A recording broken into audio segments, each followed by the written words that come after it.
Why Unsafe Moon?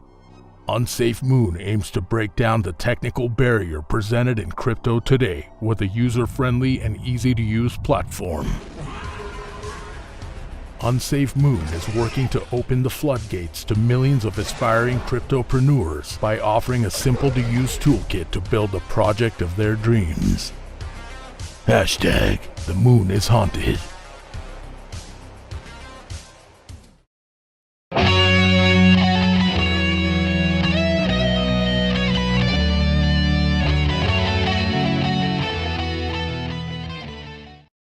In the beginning, there was nothing. And then there was the Drunken Peasants Podcast. I gotta get a witness. No! Say, man, you got a joint? No, not on me, man. I don't have facts to back this up.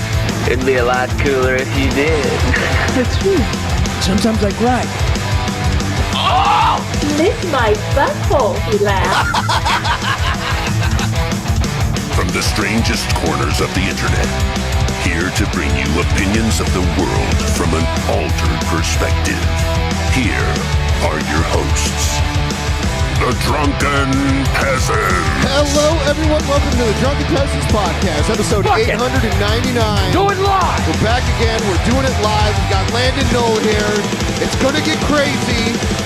And by the way, tonight, Landon is the D and DP. He is the only one consuming an alcoholic beverage. He's the designated drinker. The designated. I'm a designated D, and starting off with the orange juice and rum. I'm going to switch over to Seattle Copperworks, a great distillery. I recommend it, and then I'll move over to a real Jamaican rum. Ooh. And if it gets really going, gets my Italian bit, then I can go for some grappa. Ooh. Nice. Yeah, I love me some grappa, too. So good morning, good afternoon, good evening, depending on your time zone, latitude, and level of alcohol consumption. Everyone, please give the stream a like. Before we get into the main show, really quick, just got a few things to promo here. Drunken Peasants Summer T-shirt sale still going on. Link in the description. Enter the code DPSummer21, DPSummer21 at checkout for 25% off all of the shirts in our store. You can check out our newest shirt. There's a link directly to that, but then there's also the links to our store where you can check out all the different shirts, all of these, 25% off. It's a sale all summer long, so if you don't have the cash right away, it's okay. Save it up. Get yourself a cool new shirt. Do it now, though. You know what? Don't waste any time. I'm lying. Just do it now. Or you can wait. Or you could just donate to our Streamlabs, get us to our goal, and then buy a shirt on Friday. Yeah, I mean that too. Actually, you have all summer. That would be cool sale if we made the goal. Yeah, we made the goal on this show, so please tip. We always make the goal on Saturday. We've done it consistently for like almost 3 years now, which is really cool. Usually, if the show runs its normal course and we don't quite have it, we usually go a little longer to get it. And one other thing. This is something for all of our patrons. I will be making the beginning and ending credits this coming Sunday, Monday for Tuesday's show. So please have your pledge of $15 or more in before Tuesday so that I can get your name in either the beginning or ending credits, depending on your pledge. I do want to bring up a few changes for this month on Patreon going into effect this month. We've added some new things here. Basically, the $10 a month perk, you're going to be getting a vlog every month. A vlog will be made every month. It'll probably be like 30 to 60 minutes long. I'm going to film it. I might go out and find some cool stuff. Take a little road trip, something like that. So sign up for that. You'll get it before the end of this month. There will be one available before the end of this month if you want a cool guy vlog. So check that out. $15 perk is the same. Get your pledge in if you want to be in the ending credits. $25 perk is changing. The $25 perk is going to include something called the Booking Committee. What is the Booking Committee? It is a private hangout that we are going to do with all of our $25 plus patrons. And basically, after a show, we have it scheduled for July 8th. We're going to talk to you guys about your suggestions for Actual Mania, for the other private show we do, for the regular show. So if you want to be a part of that, sign up. Everything else is pretty much the same. $50 gets you in the ending credits. Take a look at the perks too. There's stuff. A lot of people don't even cash in on some of this stuff. They never send me a video that they want me to play. They never want me to show their product, but we can do that. If you'd like. It's just like a quick mention, and then to be on the show, it's $100 patronage. So that's that. For all you $25 level people, we're going to be talking shop. It's a big deal. Get in there. Oh, yeah? People are saying your microphone sounds kind of muffled. How's mine sound, guys? I don't know why that would be, because I haven't... It's two people said that. I don't know if I don't believe know. two people. Sounds fine to me so far. Yeah. Maybe, okay. I don't know. Maybe because we're both going through the same... Yeah. Thing, so I don't know why that would be. Yeah, unless the mic took a dump, fine. and that could be. Everything's fine. So I do want to talk about liking the stream. Yeah, liking the stream, and then something we were talking about before we went live, which is Steve McRae's pizza. Yeah, if you guys at home ever had pizza, it looks just like this, right? This is Steve, I don't know what he was thinking. He posted this to Twitter and called me out. He says, pizza in a pizza oven. Was that a pizza oven? It looked like a normal oven. It was a toaster oven, right? Yeah. You're supposed to have a slab, like a stone slab to put your pizza on. Right? Yeah, that's what I think of as a pizza oven, is a wood fire stone slab, 100%. Yeah. But Steve says recipe... White bread. A recipe's good when it contains white bread as the first ingredient. Ketchup, Taco Bell usually. I didn't know there was a big difference between the Taco Bell brand ketchup. I don't remember.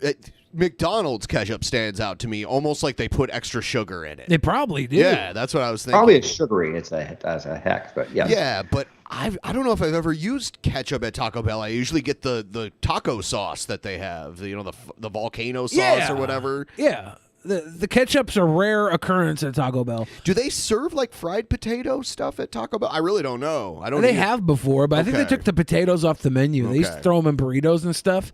A slice of American cheese, usually simulated cheese slice. Does American cheese belong anywhere near a pizza? Ever? American cheese doesn't belong anywhere near me. Period. I don't eat it. It doesn't even belong near cheese. Yeah, put it in the preservative vial. I'd rather have actual cheddar. If I'm given the choice between American cheese and a slice of cheddar cheese, I'll take cheddar any day. And then to round off the recipe, garlic powder, oregano, and salt and pepper to taste. As if there's anything having to do with taste in this recipe. But then Steve ends it with, F you, Billy the Fridge. My entire childhood wasn't a lie. I definitely believe. Say that? I don't think I said it was a lie. I said that's poverty food, and it's not even like there's good poverty food that makes really delicious things. I mean, this is lazy. There's literal food that was created out of poverty that are delicacies now, like po' boys. Yeah, where they just took whatever they had and put it in a baguette. Yeah. This is like. But you look at that thing. They should at least toast the toast, right? Don't call it pizza, because that looks like something you would eat with a knife and fork, which of course is a mortal sin. If you wanted to call this depression toast, I'd be like, hell yeah, have a slice of depression toast. This is. It's not even toasted, right? It could be toast with tomato or something like that. But no. Yeah, it's ketchup. I'm sorry, Steve. I reject your reality and stick with the common definition of pizza. And then there's some comments below. And I do want to point out that I rarely see Shesh Disagree with Steve. What? So the vehemently. fuck is this? At Gordon Ramsay, hashtag shitty food porn. And Blood We Drink says, those look like week-old tampon lads. And by the way, Gordon Ramsay didn't respond to this because he died when he looked at the toast. R.I.P. in peace. Yeah. He's not dead. Oh, hell no. I'm pretty sure this is culinary harassment. What are some of these other comments? Harassment. Yeah, colon harassment. That doesn't look like pizza, and I should know. I've been to Italy more times than I can remember. I've been to Italy, too. Eat better, Steve. No. There's got to be some positive responses here. For fuck's sake, just order a pizza. You are grown. Pizza relatively cheap. If you're looking for inexpensive pizza, it does not. You can make your own without that that much cost, and have it be pretty reasonable. Yeah. Stone Butticus Rockasius says, I'm tempted to call this a war crime, but I also eat foods that are considered an abomination. Look at this. The one that agrees with him, he's like, see? Yeah. And this is actually Steve's sock account. He made a blonde woman sock account to agree with him on everything. Oh, look, it's the thing I used to constantly eat in my teens. He's like Stefan Molyneux. And Steve says, see, Billy the Fridge, you gaslighting motherfucker, I told you. And then we got to know. My response was just simply, who hurt you? Yeah. And Jesh agreed with that as well. Wow, it really went on for a while here. A Nacho Witness says, mini pizzas, my childhood staple. Taco Bell ketchup? I mean, like, I would have eaten pizza bagel bites instead of this, you know? Well, yeah, I think this is like just, it was easy. I don't know what Steve's mom did with her free time. She was probably a very busy woman, or she wasn't a very good cook. And that's fine. Like, I'm glad Steve had this. My mom was not a good cook either. I ate like a lot of freezer stuff, that kind of thing. I would not, like, maybe I would eat this, but I would not call it pizza. Ketchup is not pizza sauce, for one thing. You know, American cheese should never be on anything called pizza ever. So what type of cheese do you think should be on a pizza? What's your opinion? Mozzarella? Yeah, mozzarella is a good base cheese. They have the Italian blends. Sure. There's there's good cheese blends. I've had pizza with gorgonzola on it before. That was really good. A little bit of Asiago could be there. Yeah. A little bit of. I like feta. I like ricotta. Yeah, feta's good. Romano, Do you like a white pizza too? Like, yeah, with a white sauce? I always get white sauce when I go to Mod Pizza. Okay. I always do a white sauce, and I'll do mozzarella and ricotta on it. Yeah. And it's pretty good. Also, I like pizza with pesto sauce. Yes, I like that too. I always top my pizza with pesto. I do a white sauce base, then I have them put pesto on top of it. But this is, this is Steve calling me out for a comment I said, and I don't think I was wrong, but I'm very happy that this is a comfort food that got Steve through his youth and now into his adulthood. Someone in the chat just said something so funny. They said, this is actual crazy bread. Yeah. There you have crazy bread, and then you have mental illness awareness bread. Oh God! Yeah, I think Steve needs to repent of this. Let me get this shine out there. There we go. I think Steve needs to repent from this culinary abomination. Yeah, salt and pepper to taste. It should just say salt and pepper thrown in your eyes. Like that's the only way to justify this concoction. But I mean, if he likes it, good for him. I don't think I'm out of line for talking down on it. My issue is he calls it pizza. I mean, a man who is made a practically a living out of defining words like atheism and agnostic says that.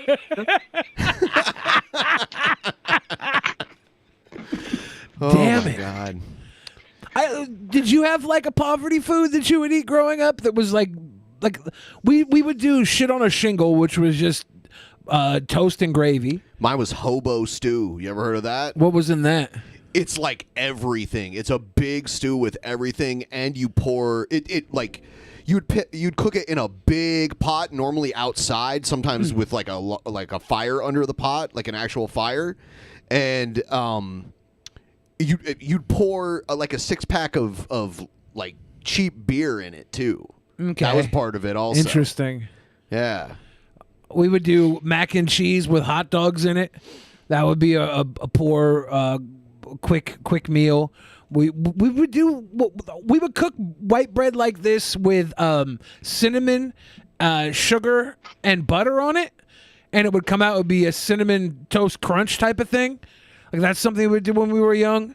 And then I think the laziest thing we would do we would just take bologna and roll up bologna with ketchup inside of it, and that's pretty gross. But it was like. I mean, a lot of times it would be like I would stick a spoon in the peanut butter jar and get a big scoop of it and eat that. Yep. That would be what I just ate. Yep, that was I mean, there's a snack. There's college snack, which is sort of like a pickle, a slice of cheese on a saltine cracker. That was the Oh, and by the way, I was corrected the last time because I was talking about street food in the Netherlands, and I said it was a raw herring. It's not. It's like fermented. It's in brine. Okay, brine. It's brined.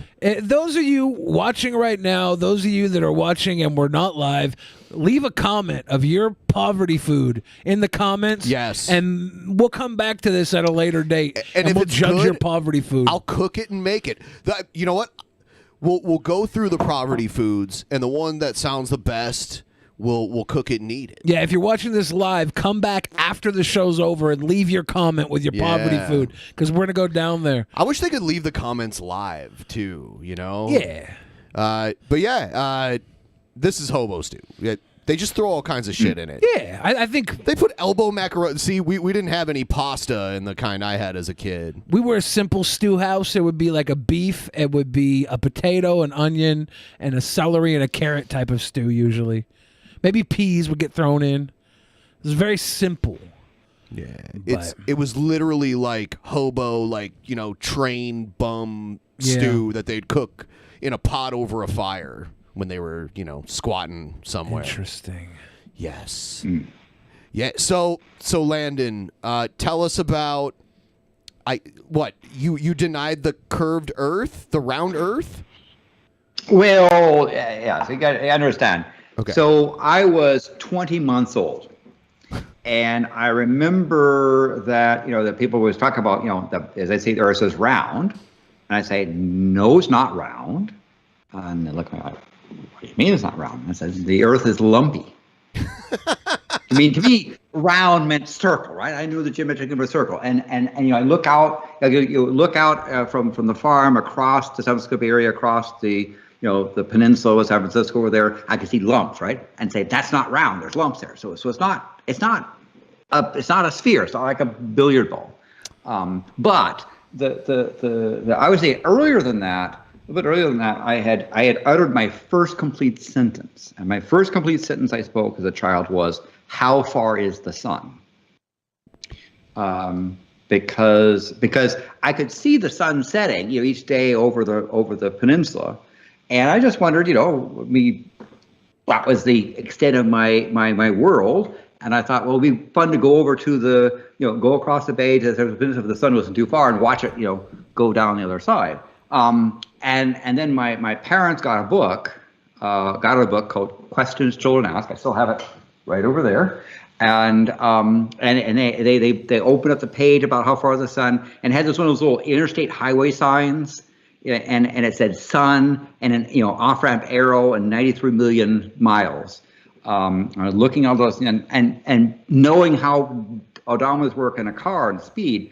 That was a lot of digits, and I was trying to think about how in the world could they measure? I mean, take a tape measure out that long to touch the sun doesn't seem very practical. But that's when I got into a debate about, is it round or is lumpy? And I thought it was probably obvious the Earth wasn't round.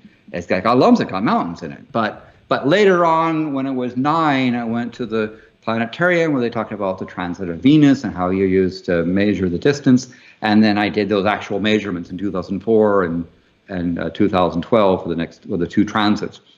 So yes, it was a period of time where come on, 20 months old, your view of cosmology is a little bit limited. Yeah. Some people, however, haven't advanced very far from that.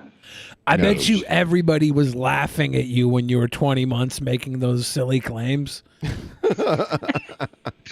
But it was like I think I just assumed round means sphere, and it wasn't spherical. It's got lumps in it. So the Earth is smoother than a billiard ball, right? Yeah, it's pretty much. Is, I mean, given the size, the deepest ocean trench to the highest mountain. I mean, when you've seen those relief maps, those globes that have the thing. Yeah. Those mountains are like exaggerated in height because it would be rather boring if. Yeah. I see. Yeah, they say that the Earth is smoother than a billiard ball. Like if you blew it up to the equivalent size. Because there are little craters in a billiard ball. Yeah, but it's not smoother than my balls. Oh, I got rough nuts. What, you got some Manscaped or something? Not a sponsor? I got the smoothest balls. No, I'm kidding. My balls actually look like somebody blew them up with a firecracker. No fireworks in Seattle this year. The Space Needle's not going to have any fireworks for the first time ever. There's no public fireworks this year.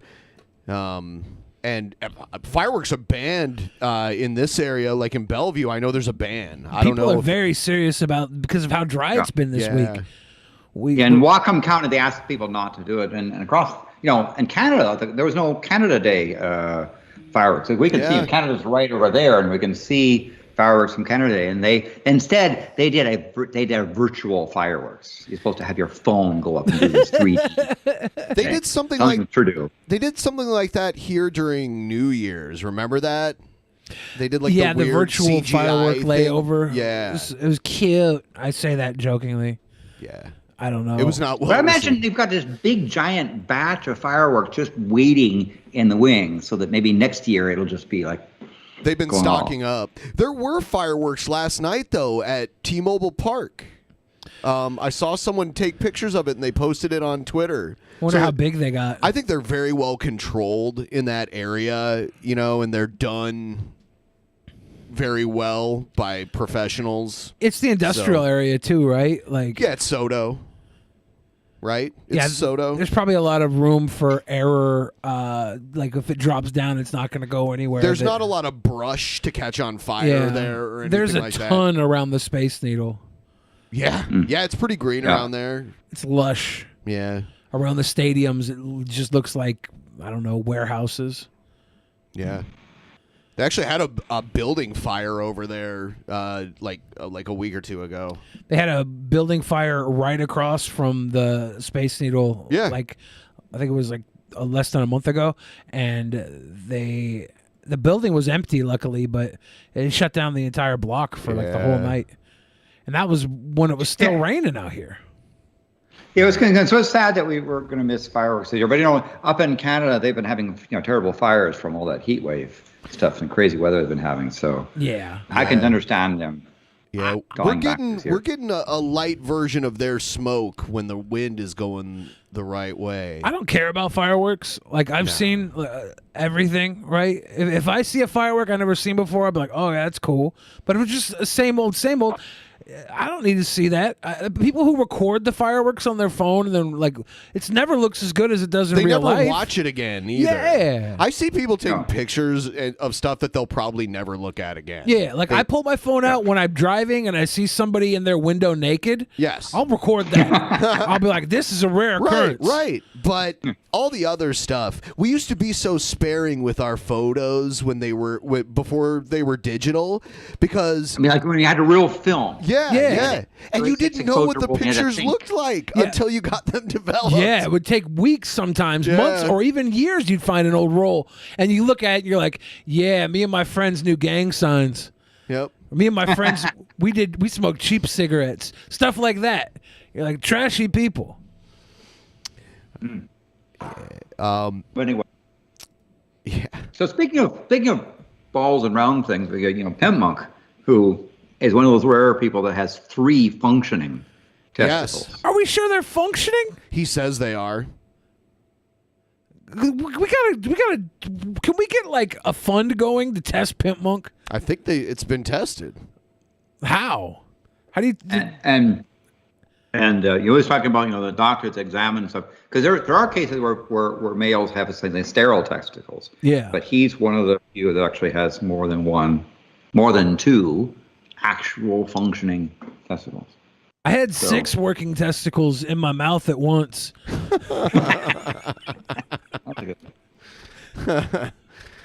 And by the way, I always give a shout out to double not 6 space. I like his username because it's double not being the 06 space. So. Yeah. Man, I wish my handle was that clever. I don't know. I need to work on it. We're going to get into DP Action News. Here it starts right now. He called me sir. It got me so human angry. People are discriminating against wolves. Wow. They're laughing at us, at our stupidity. DP Action News. And you better well learn to love it. Oh, get my drink on. Yeah. Get your drink on. Get your drink on. Yeah. Here's a little bit on that condo collapse that they had on in Florida. Letter from Condo Association warned about concrete deterioration is accelerating. I love it because when things like this happen, there always ends up being proof that they were warned. You know? Yeah. I can't believe that in the first world, in the 21st century, we have buildings collapsing. I mean, in Florida, Should we just, like, Florida's, like, no longer first world? Florida was the people that were like, they were still going to have WrestleMania. Like, in the height of the pandemic. Yeah. They were like, let's do it anyways. Vince didn't want to back out. Florida didn't want to back out. But I think Trump, was like, hey, maybe not the best time. I think Trump might have been the side of, he might have gotten Vince's ear, be like, we're going to just step back on this one. We're going hard on China. But in the third world, I can expect things like that, or China, for example, because the Communist Party allows sometimes shoddy construction. But Florida's a little bit surprising. When I used to live in a condo homeowner association, I would always write these letters saying I am documenting the safety concern. And seizing somebody so that should it actually come about. And that sometimes would compel them to say, oh, it's been documented, we better go in and fix it. But this particular place seemed to be pretty well out there. Yeah. And how many lawsuits are going to be filed with this? That's the cool thing about capitalism. Like, we'll always find ways to cut corners. Yeah. So...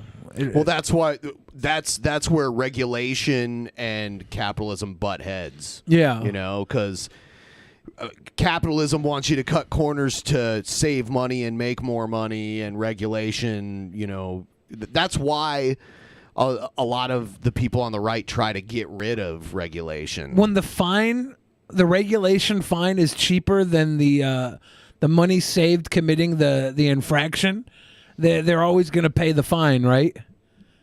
Yeah, and so a lot of these regulations have definitely improved the quality of life. People complain about it, but there's reasons why they're required to do this stuff.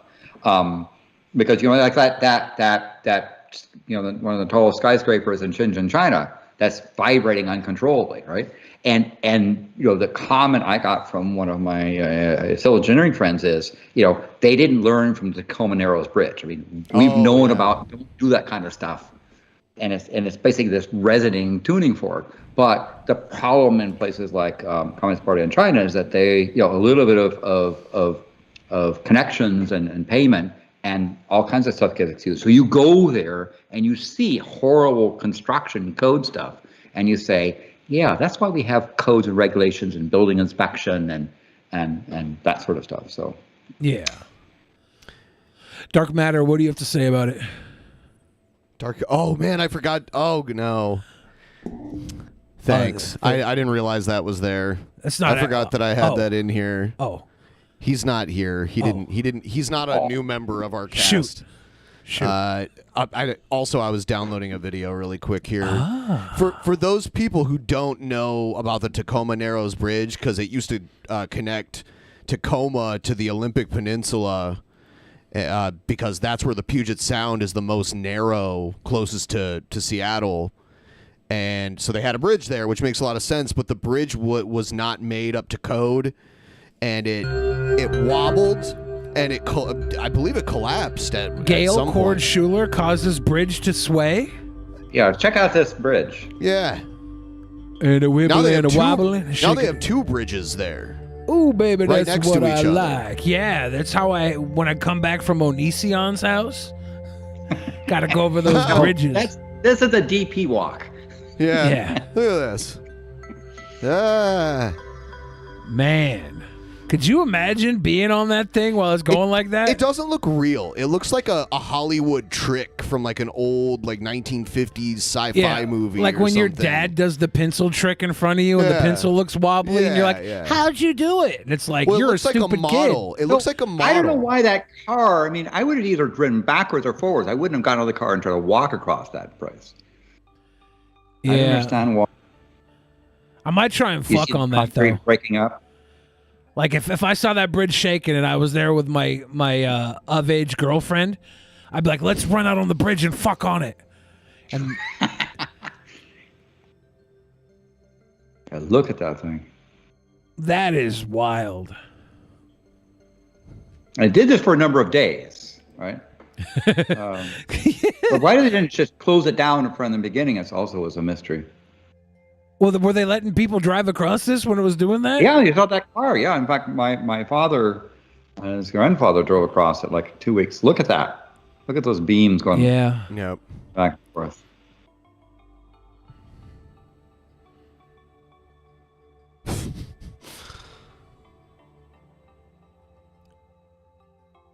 And eventually, I think I could fuck that bridge.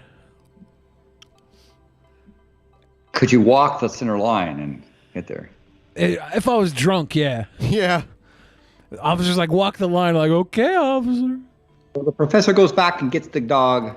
Yeah, in the car. yeah. There was a dog in a car, and someone rescued the dog in the car. Good papa. Never leave your dogs in cars, people. Not even when the bridge is having a conniption. Can I say conniption? Is that like ableist or something? I think it's allowed. We have someone in the chat saying, "Hey, this can't be real. What? The bridge is made out of concrete. Why is it stretching like rubber?" And over those distances, They're just it asking, does. how is it real, right? How is it real? I think, is that he coming back with a doggy? This is a suspension bridge, right? So Yeah. everything is kind of at a point where the suspension holds the bridge like up in place, and if the actual points don't break, it's got some movement to it. Like Yeah, it's like it's vibrating like a tuning fork, right? It's Yeah. basically a Spec says expansion three-dimensional joints. tuning fork. yeah. Total collapse. Oh. So it's gone that for this wind again was building a resonance, and then it just went. If your dog was in the car, would you go back out and get your dog? Yes. I wouldn't have driven the car over. I would have used the Right. car to drive back. Yeah. To get You off. You can easily, yeah, it is pretty dumb when you see the bridge doing this and you decide to drive on it, because, like, you can drive down to Olympia and then drive around Oh, the Puget 100%. Sound. I'd be driving around the sound. Yeah. It's like, oh, I could save 20 minutes if I drive across this bridge. That's Probably about saving to 45 minutes. Okay, I don't care. Yeah. No, So they thanks. learn from this mistake. They learn from the, how to measure. And so that's one of the things that you do with large structures is you subject it to oscillation. So it basically is a resonance vibration that causes it to essentially destroy itself. Wild. That right there is wild. Yeah. There's a much more solid bridge there now. Yes. But that was like, what, 1930? By the looks, 1940 something? yeah, by the looks of the car that was on there, it looked like 30s or 40s, not even 50s yet. Do you think they colorized the footage? Probably. Yeah, because the original, I believe the original footage was black and white. I don't think they had color film in the 30s and 40s. Yeah. It was very 1940? expensive if they did. Yeah. This is the type of thing you'd want to get on color film.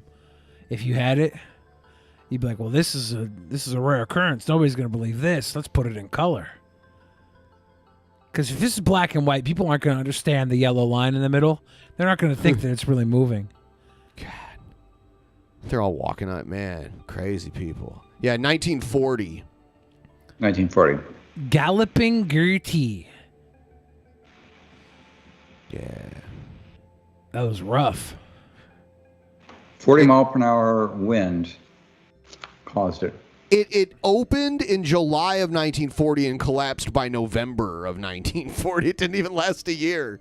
I'll tell you, that's unfortunate.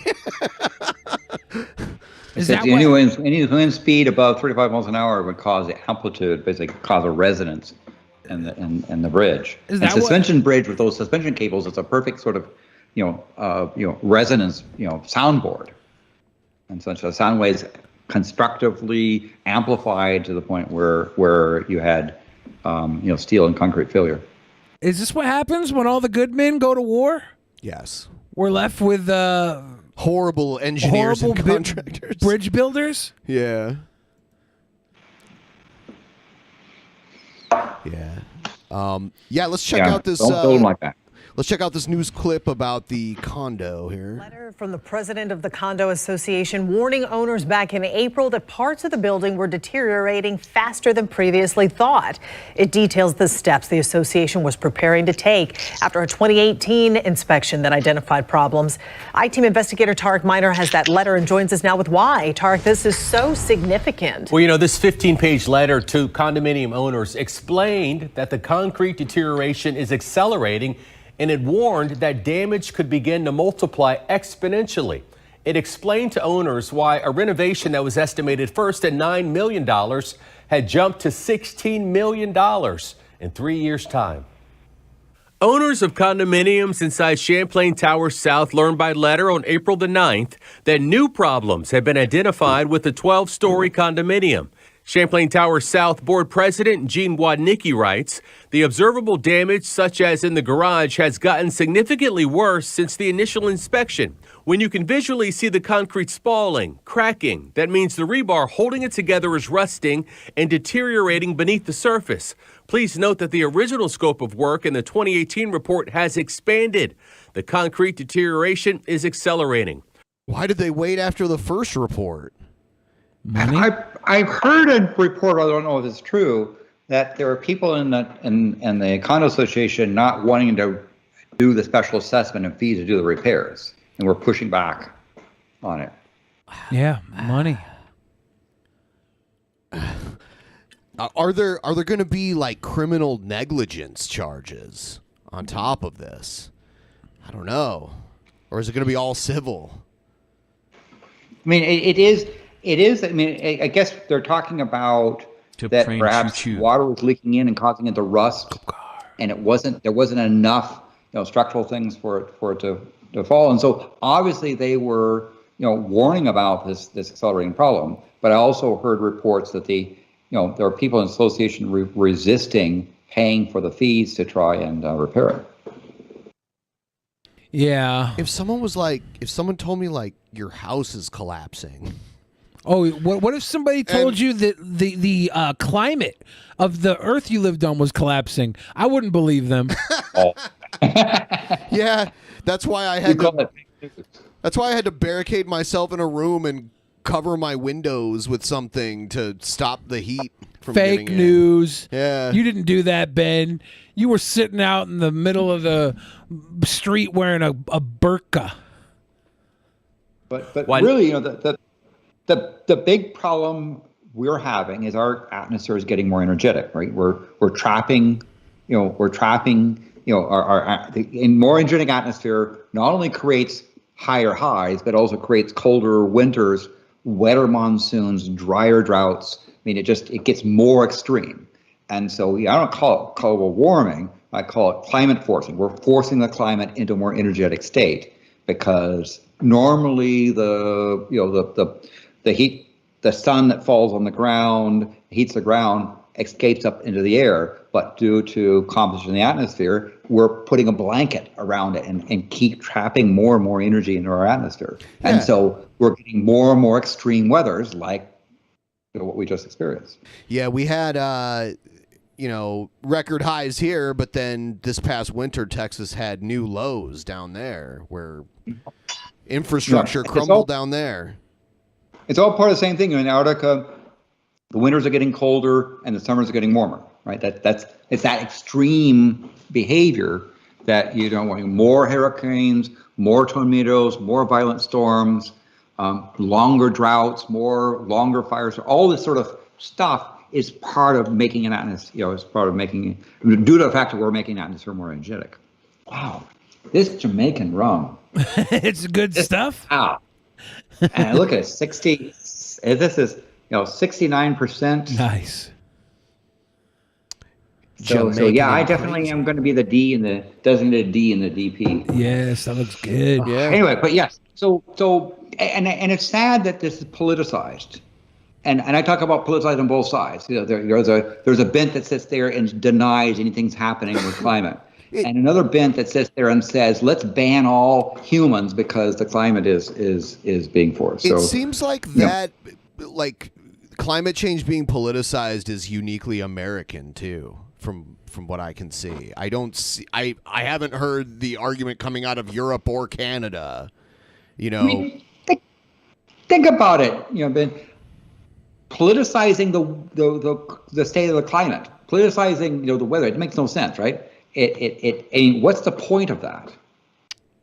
It's honestly, it's getting rid of environmental regulation in the name of capitalism. Yeah, that's and what it is. They don't want the industrial regulations against them because China doesn't have them, and China's like the biggest growing country. So they're like, we have to compete with China. There's some people on the other side saying we'll have these extreme things of ban all cars and prevent humans from farting and all that sort of stuff. I mean, I'm joking aside. You can prevent me from farting. The other side of reactions, right? So I think the science is pretty clear. The climate is being forced in a more energetic state. Now you leave science, you come to public policy saying, and therefore what? That becomes a public policy. Do we know where most of the emissions come from on Earth? Do they come from China? I mean, there is a lot coming from coal fires and coal plants in places like China.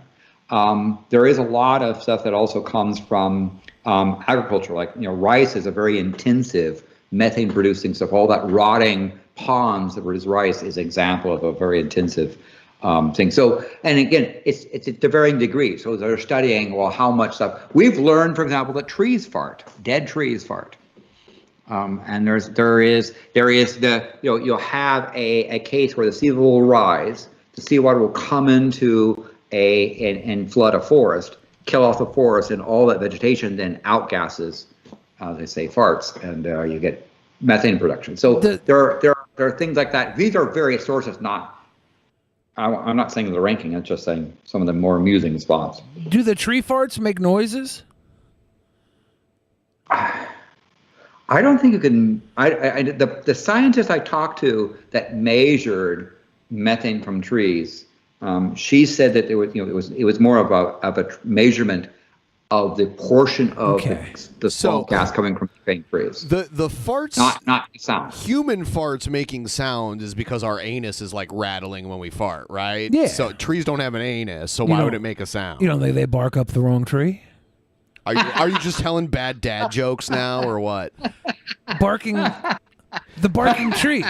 Tonight, the death toll is rising from that historic heat wave broiling the West, and it's fueling a wave of dangerous wildfires. Here's CBS's Lilia Luciano. As the historic heat continues, the death toll is soaring. Nearly 100 deaths have been confirmed so far in the western U.S. I worried that people were just going to think of it as a nuisance, but it really has been threatening. In Canada, nearly 500 sudden deaths have been reported. That's insane. Do you remember when we had Adam and Scott on right before the heat wave happened? I said I'm worried about Canadians because I think they might melt if it gets too hot up there. They're not used to this stuff. It just smashed all-time Canada record. It was odd because we're just on the other side of the border, and it's cold. It was cooler here than way up in Canada, which is insane. Usually up in the Arctic area, it's supposed to be colder. But I tried to warn them. There's video evidence of it, documented, time-stamped. I warned some Canadians that it was coming. Do you want a medal? It's kind of like an episode of Quantum Leap where he tries to save people and they don't believe him. The episode where he was the retarded boy? Yes. It's such I'm a good retarded. episode. But could we blame this on Terrence and Phillip with farts? I'm retarded. They fart a lot. Canadians do fart a lot, according to South Park. British Columbia alone during the heat wave. Officials believe the increase in fatalities is likely linked to the extreme weather. Wildfires forced the town of Lytton, Canada, to evacuate. It's about to get everyone that's stuck on that side of the mountain. Temperatures there had hit a record 121 degrees. That's too hot. Crazy hot for Canada. Like, everyone assumes... It's 49 Celsius. Wow. Everyone assumes Canada is cold all the time. Like, people who don't live near Canada would assume that. Now, I will say Vancouver's probably the warmest part of Canada. Like, southern BC... Southwestern BC is probably the warmest part of Canada, but they don't normally get, even in the high 90s, let alone 120. You don't think Cowboy Calgary is hot? I don't think it's as hot. No, he's referring to temperature, not Oh, okay. Because I was going to say, like, they're at a high elevation. They're in the Rockies up there, so it's not warm there at all. Got a lot of Levi Wrangler jeans Flames in burnt Cowboy 90% Calgary. of the town. It's hot. In the U.S., the heat is It's hot. fueling 44 large fires across nearly a dozen states. The scorching temperatures in the Pacific Northwest have moved inland as doctors try to keep up with the emergency. We saw folks who were arriving with I love heat that. stroke who... What, that little hat I love she that got? hat. Yeah. Yeah, let's go back. Let's check out that periodic table. Just a little further, little further back. We got a close up on it. Okay. There it is. Look There we at go. that. Yeah, oh, yeah. Mercury, platinum, cobalt, all that good. Yeah, it's a periodic table stuff in there with an X form. I like that. Kudos. I want to make those and then just have one in it that says like MAGA, Make America Great Again. And you could do that and have one of these squares be DP. Yeah. So say, what's DP? Just sneak hidden messages, get all the scientists behind it, and then you're like, I don't know, like you gotta put that. You gotta sell that. You sell that on your store. A DP periodic table hat. That's a good hat. Folks who were arriving with heat stroke who had to emergently be rapidly cooled, packed in ice in order to get their bodies' temperatures down. Buenos dias. And tonight, concerns about farm workers who have worked in excessive heat for days. It's never been like this. No, it's never been like On this. Saturday, a farm worker collapsed and died at work. It was more than 100 degrees at the time, and here in Spokane, at this hospital alone, It's been in the hundreds for like over a week in eastern Washington. Yeah. It's awful. Once you cross the Cascades, it's over 100 degrees from there all the way into Idaho. And you say, well, that's desert, but you don't expect up in middle British Columbia to have 49, 40 plus 40 Celsius, 120 Fahrenheit temperatures. That's just insane. Someone in the chat said it's 006006. They're always saying weird stuff. They said 0006. Yes. They said Calgary sucks and it's not hot or not in the mountains, but Calgary is in the Rocky Mountain area. It's like 3,600 feet above sea level there. It's at high elevation. And it's right. It's sort of right next to the big Rockies, right? It's up in elevation, but it's not quite on the. Yeah, it's not up and on. up. Like they didn't build the city on the mountain range, but it's like in that region. And it also my beef with Calgary. It was the place when I was elected official. It was the place that sent me the most death threats. Oh damn. 45 I'll just minutes. leave it at that. 45 minutes outside of the mountains. That's to me. That's like if you're like adjacent to the mountains where you can see the mountains from where you live in Calgary, then you're in the mountains. I didn't mean literally built on top of a mountain. Calgary on the top of Mount Everest. Yeah. Big fan. Yeah, you're in the Rocky foothills. Right. When you're in Calgary. Yeah. I lived in Albuquerque, and that's also in the Rockies, in the South Rockies. Yeah. Yeah. Let's see. What else we got? Oh, this is great. This is I fell for Fox News clickbait today. The title of this is Trump says he made up his mind about running in 2024 during Hannity exclusive. Ooh. And I'm like, oh, damn. Wow. How did I not hear about this yet? It's a Hannity exclusive, Ben. And listen, it's when you read it at first, you're like, oh, damn, I got to watch this. By the way, the crowd. See, did you see how light that crowd was? Yeah. They were doing a padding. They packed people because you saw they packed people on the one side because they didn't have enough people to fill the entire audience. Yeah. All right, as we continue Hannity on the ground in Texas tonight, we continue with the former president, Donald Trump. What a great crowd. We don't have a lot of time, but let's talk about your future plans. Yeah, he's getting cut off after this interview. By the way, everyone, if you haven't liked the stream already, please give us a like. Now, I have a funny... Let me ask the crowd of everybody here, would you like to see the president run again in 2024?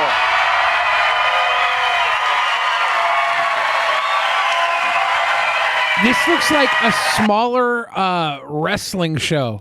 It's not small. Yeah. There's plenty of people, lots of people here. It's great. Everyone came. We sold out. It was huge.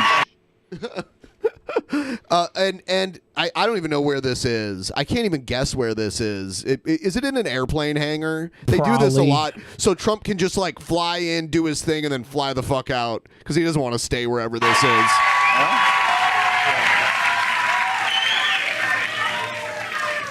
You're not going to answer, but I have to ask. Where are you in the process of, let me ask you this, without giving the answer what the answer is, have you made... Give me an answer without giving us the answer, so nothing. Made up your mind? Yeah. Yes. He's made up his mind about whether or not he's going to run. Oh, yeah. But he's not going to say whether or not he's going to run. Yes, I've made up my mind. I'm keeping the baby. I think you got it right. Yeah. When you look, it's funny because I've known you 25 years. And I remember when you first talking about running, and we actually argued. Remember we'd argue about certain things in Iraq and certain wars and everything. And then you became president. And I remember when I supported you, I said he will govern as a conservative. And people didn't understand. Yo, governor's conservative. He'll pay off porn stars that he fucked to keep their mouth shut. He's a conservative. He will support his friends and screw those that cross his path. The only problem I have with him paying off the porn star is that it didn't work. Yeah. She told everybody. I held my nose and voted for Biden, but it wasn't like I didn't like Trump at all, and I thought he was a piece of shit. But I hated Trump's supporters. I was just sick of them, and I just wanted to see them cry when he lost. Yeah. That's all. If he runs again and loses again, that supporter crowd is good. That the cult of personality crowd is going to even be more insufferable. You think what they did in the past was bad? Just wait until they lose again. Oh yeah, and we have a little bit on that too. Like there's like this visual documentation investigation of how Trump supporters took the Capitol. Yeah. That we're going to look at in a few here, which is really interesting. You really governed as conservative as any president in the modern day. Trump literally held a rally down the road from the Capitol, told people they needed to march down to the Capitol with him, which he didn't go, or else they weren't going to have a country again. And he's not being held accountable for that. And his company that he's owned forever has done all this illegal shit. But his CFO's getting criminally charged and not him. He is Teflon. Well, I think, Ben, that what you might be thinking is that if the Trump organization and people start going to jail, they're going to plea bargain, right? Right now they're going to stay. They're going to hold the line and say that. But if they're facing sentences, and they've got dirt farther up, I suspect some of those people will sing like a canary to reduce their sentence. Well, the guy that handled Cosby is going to handle Trump, so he'll be just fine. I mean, he did technically get him acquitted in his, got Trump off in his impeachment. Who got Trump off? Stormy Daniels? You know what I mean, though, right? You know what I mean, though, right? Yeah. Yeah. He was acquitted by the Senate twice. The guy who was responsible for Cosby getting out of prison is the guy who represented Trump during his last impeachment hearing. It's very strange. That is your core belief. And actually, Sean, you have known me for a long time, and my views have never really changed. I mean, if you look at my views haven't changed. I felt this way about these crazy. Oh, you mean how like you were a Democrat and then a Republican and then an independent? Yeah. And then, but that's the cool thing about it is that his views didn't have to change because politics really isn't that different. His views have changed, though. He kowtowed to whoever was in front of him. I think Trump's views are more narcissistic than political. Yeah, I don't think he's a Republican or a Democrat. I think he's a Trump. My views have never changed. I've always been great. He learned how to wheel and deal. If the Democrats had licked Trump's arse, Trump would be the strong Democrat, right? It's just that they told him F you, and so he decided, well, I'll be a conservative then. Why? Because Trump's for Trump. We're losing so many wonderful, young, beautiful people, and we're not fighting. We're just sort of there. So that's something Biden and Trump both agree on currently, is with the Afghanistan withdrawal. Right? But when Trump was talking about it, when he was president, all the Democrats were talking shit about it. I have to be fair. Like Nancy Pelosi and all them were talking shit about Trump wanting to get people out of Afghanistan and saying it was irresponsible. And now that Biden's doing it, I don't hear any of them saying it. Yeah, and Benny, you're correct. That's one of the things that's a problem with this cult of personality, is that there's just as much of a wacky cult on the pro-Trump as there are the anti-Trump. Oh, yeah. Oh, yeah. Oh, man, it can go really far. It can go really far. And we don't do it. You know, we knocked out ISIS. You saw what I did during a short period of time. Sure. Over a period of a year and a half. Wiped out the caliphate. ISIS. Wiped out the caliphate. It was getting worse and worse. But we got to bring our people back home. It's time. 21 years in Afghanistan. I believe it's only 20 years because we haven't even had the 20th anniversary of 9/11 yet. Yeah. And we went in like a few months after 9/11. So he doesn't even know how long ago. 21 years. No, we haven't. But you were president. You don't even know how long we've been in Iraq. You should know how we ended up there and what the circumstances were that brought us there. You don't even know that. 21 years. But he didn't even know he was the president of some of the places he was president of. Just Puerto Rico. No, Virgin Islands, too. Oh, shit. Yeah. So we rebuilt our military. There should be a presidential test, and one of them should be like, circle the places you're the president of. I don't know. They'll give you...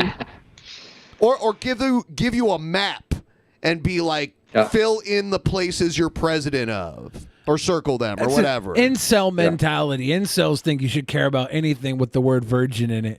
Trump's a man. It's totally depleted. It was terrible. We had jets that were 40 years old, jet fighters that were 40 years old that they didn't make parts for anymore. You had to go to the desert to get the parts. Where they have what they call the airplane graveyards. And we have now all brand new planes, brand new everything, all made in the USA. No, we have to get. Well, we have to get, for example, like the SR-71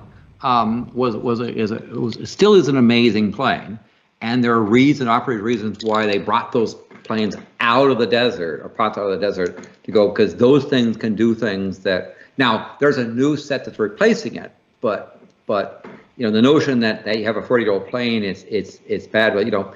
The plane works and does the function. Yeah, I love the whole cheap pop that he got there, where he was like, "Yes, by the way, these planes were made in the USA. Yes, made in the USA." my Make America Great Again hats, though, made in China. To get ourselves set, we have to reorient. But we have to reorient. We have to reorient. Middle East has been a There you go. disaster for this country. We've spent trillions and trillions of dollars. We got nothing. And the beauty was we didn't need their oil anymore, but now we're going to need their oil again because we're not going to be energy independent for very long. I don't believe we are now. And Is this an interview? Is Sean Hannity interviewing Trump, or is he just sitting there and like looking at it? Well, they've always been buddies, right? Like they look. I want you to give me an answer without giving me any sort of answer. It's the softest softball of all time. He did this to Bush when Bush was president too. Yeah. There's only a few people I've seen actually go hard on Sean Hannity. Jesse Ventura was one of them. I don't know what he thought he'd get out of Jesse Ventura. When I left, it was $1.87 a gallon for gas, and now it's $3.50. It's almost $1.30 more. Yeah. Just since. I mean, what was that gas price? Where? I mean, the gas Where price is varies. 185? No, Right, and yeah. it varies greatly all over the country. You know, in the Midwest, gas is way cheaper than it is on the West Coast, like $1 to $1.50 less.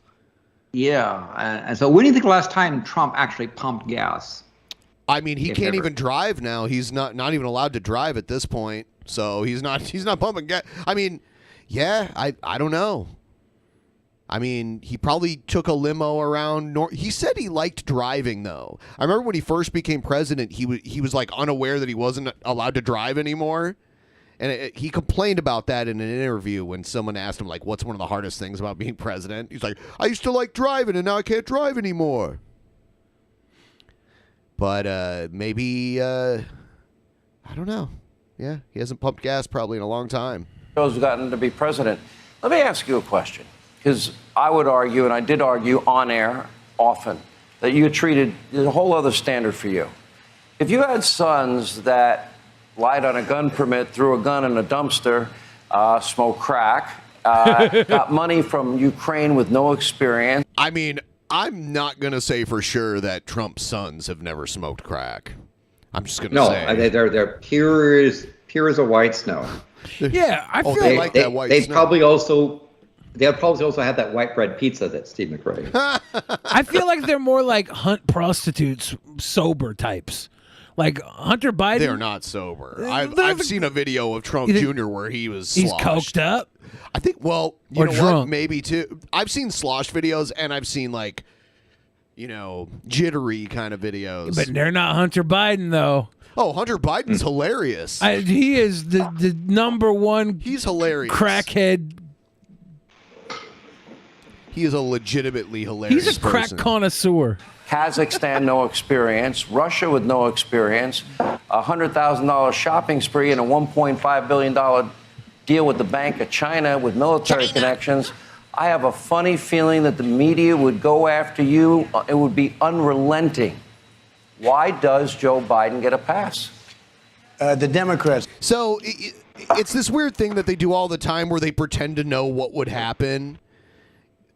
It's impossible to know how people would react if Trump was doing the same shit Biden did. So they're like, oh, you know, if you were doing what Biden's doing, you would be unfairly judged, but they're okay with Biden doing it. I mean, we don't know. Part of this Maybe. tribal mentality, which is just disgusting. I mean, the truth is, you know, Sean Hannity's cool with Trump doing things that he would be outraged if Biden did. It goes both ways. Yeah, I don't know if Trump's kids would buy prostitutes. Like, Hunter Biden obviously bought prostitutes. We know that. They probably feel they're entitled to have them for free. There's no history of any of the Trumps buying prostitutes. Get a pass. Hillary Clinton got a pass. The Democrats get a pass. Hillary Clinton got a pass from you. You said that Hillary Clinton would be investigated and go to jail if you were president. That was something you said at a debate. She didn't even get it. You didn't even try to do it. So Yes, yeah, you look at she a got guy like pass. Bill Barr. They said they're going to impeach him, and once they said they're going to impeach him, he became afraid. He became afraid. I said, "What's wrong with you?" He became scared. They go after people. They go after him so hard and so viciously. And all of a sudden, that's what happens. Not in all cases. We have some people that are incredible. But you have some people, they get brought over to the other side for fear. And we can't have that. We have to fight so strong. Look at me. They go after me with Mueller, with this one, with that one, with impeachment 1, impeachment. I call it the impeachment hoax 1 and 2. And all of this, all nonsense, made up stuff. In fact, they were the ones who were guilty. They come after me, New York radical left. There's nothing about impeachment. It was all whole cloth. They just made it up, I'm sure, yes, according to him. Prosecutors come after me. You got to always fight. You got to keep fighting. It's a disgusting thing. It's very unfair. I guess they don't call politics a blood sport for no reason. If you move forward, you know how difficult it is, but you seem ready to re-engage in that battle. And when you it's not that I want to. The country needs it. We have to take care of this stuff. He's coming back. I'm pretty sure he's coming back. He probably is going to run again. We'll see. I don't want to. Is this fun? Fighting constantly, fighting always. I mean, the country, what we've done is so important. When I say the greatest tax cuts, now they want to raise your taxes. They want to double your taxes, and the Republicans, we have the best taxes in the Senate and the House, but the Republicans in the Senate have to fight hard that the taxes don't get up, because that'll be terrible for the country. I've known you for years. I've watched you for years at Trump Tower. I watched you all the years you were. I watched you shower. In the White House. Sleep maybe 4 hours Golden a night. shower. 4.5. Yeah. 5. Hey, there is an alleged golden shower video from Russia. Alleged. There's no evidence of it. It's like a weird rumor. Max, you never stop working. Joe Biden averages less than one scheduled event a day. Gets up. He's old. At 9:30. One scheduled event a day. Gets his warm, milky, and sippy cup around 7 p.m. If he's good. Does he need to do scheduled events? Like he's working. He's also part of the party that said we shouldn't go out in public. We shouldn't be doing all these events. We should be staying inside. It's true. It's a whole different story over here.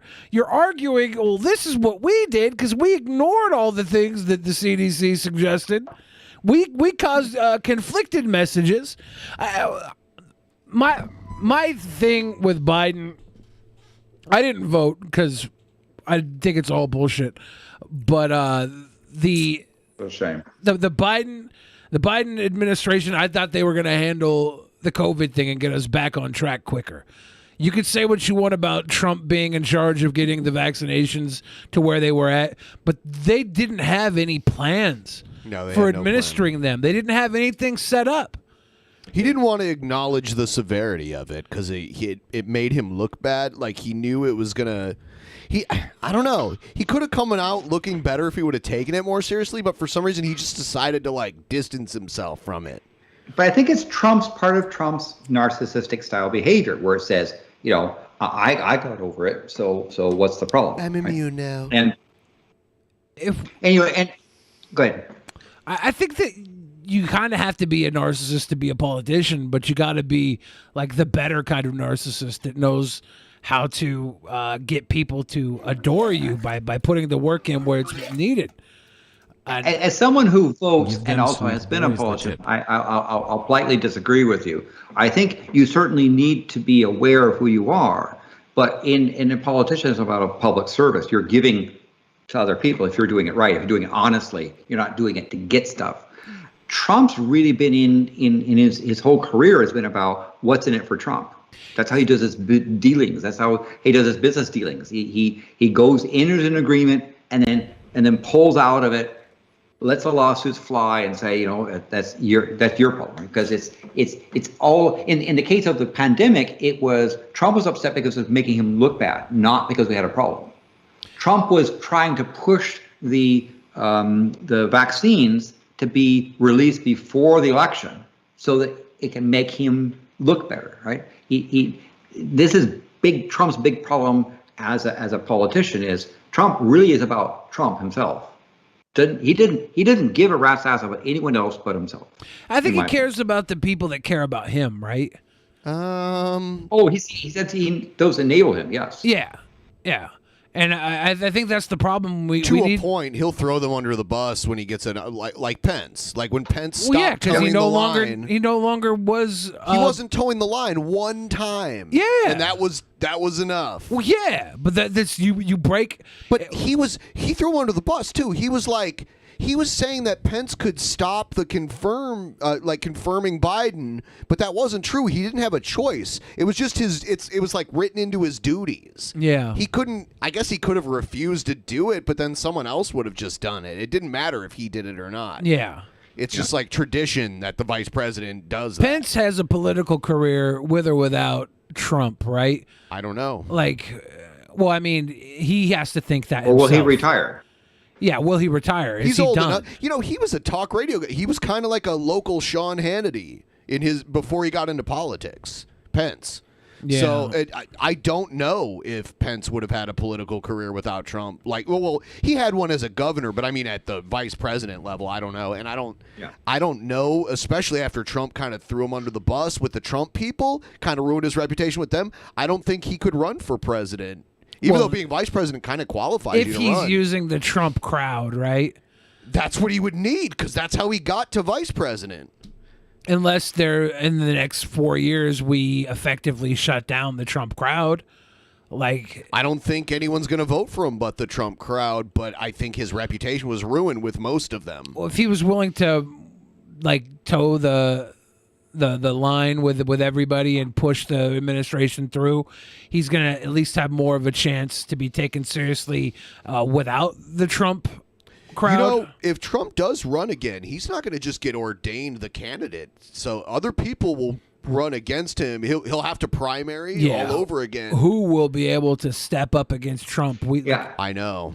No one could. I think Trump has such a lock on the current GOP system that it would be political suicide if Trump decides to run for someone to make a strong Someone will, though. I mean, some people. I mean, will. yes, I think there will be people who will try. What Who do you if think Pence? Trump would pick What as if his running Pence? mate? What if Pence runs against Trump and throws Trump under the bus for How, everything he though? knows? Oh, Like everything he knows working under Trump. This is like he'd be like I this don't know. man, and he'll just like have like That'd be points crazy. and just point out where Trump was weak. Like I'm a politician. Trump wasn't. I worked under Trump. I tried to make it work under Trump because I was part of his team. But this is why he's weak, and he points out the weaknesses. He could. And I'd love to decimate. see it. I don't think that the MAGA crowd cares what Trump's done. They're going for a personality, not. And so all we have to say is that's just fake news and toss it away. But my question is, if Trump does run, who do you think he'll pick as his running mate? Yeah, that's a good question because I don't think he'll pick Pence again. You think he'll pick Ivanka? That'd be really weird, but it's not. It's not like impossible. He worked so closly with her in the White House, It's not right? impossible, but there's never been like a daddy-daughter day? Yeah, like presidential administration like that. What would the bumper stickers look like? Would it be like Trump 2 or Trump times 2? I think that kind of nepotism would turn a lot of people off. I don't know. And she's never held office. I mean, Trump hadn't either, but Trump was like an old guy, and Ivanka is like late 30s or something. Is she even old enough to run for president? 100%. Yeah, Okay. I think she's in her 40s. Is now. she in her 40s? I think so. Maybe she's not quite, but Trump might pick someone like Kirshner, Marjorie Greene, from Congress. Or something I like that, don't as a- think MTG, not the Magic the Gathering, the psycho crazy woman could She's be on 39, that ticket. by the way. Ivanka is? Yeah, she'll be 40 on October 30th. Oh. She was born on Devil's Night. Ooh.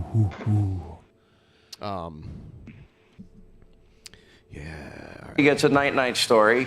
Now, in all seriousness, we saw what happened She's at the the G7 where he just was paralyzed. You see what happens, how he struggles to communicate. I asked you, and you kind of punted the last time you were on, do you see a cognitive decline in Joe Biden, and what does that mean to America? So let me say it a little bit differently. He is surrounded by vicious people that are very smart, but they don't stand for the values that the people in this room stand for. These are very smart Cheap people. pop. I mean, he didn't campaign against me. He didn't debate well. He didn't make good That was speeches. a good thing for Trump to say. All of you great fans here in Atlanta, you guys know what's up. And aren't the Falcons a great football team? But that wasn't just a cheap pop, though. He's saying, yeah, there's a lot of smart people there, but they're smart for things that we don't value. He's saying they don't have our values in their best interest. So that was actually a really smart thing for Trump to say, to not just to this crowd, but a way to him to come back and say, yeah, you might have these intelligent people here, but they're not for us.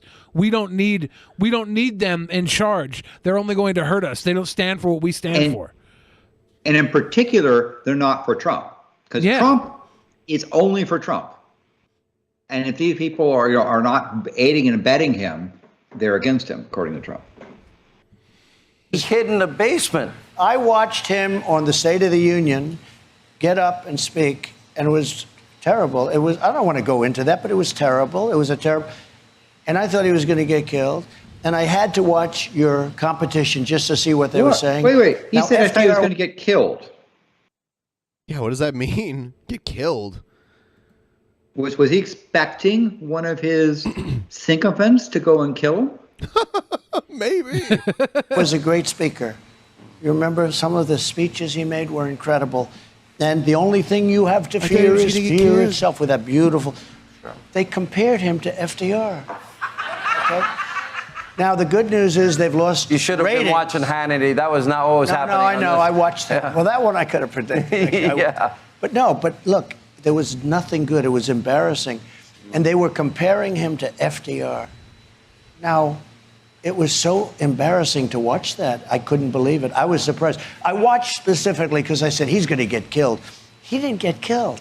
They said, great. And Nancy was sitting behind him with the single biggest man. A lot of times, like throughout most of my life, even if they were different from the opposite party, a lot of presidents, after they left the presidency, didn't comment publicly on the current administration. Yeah. That's a tradition is when I left office, I kept my mouth shut for the entire term to let there's new people in the office, let them run.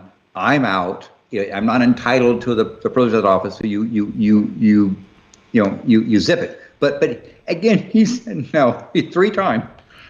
He's expected Biden to get killed. Was he expecting? Was he saying killed by the media? Biden? Was he saying the media was going to kill him, or was he saying that he was going to actually get assassinated on the podium?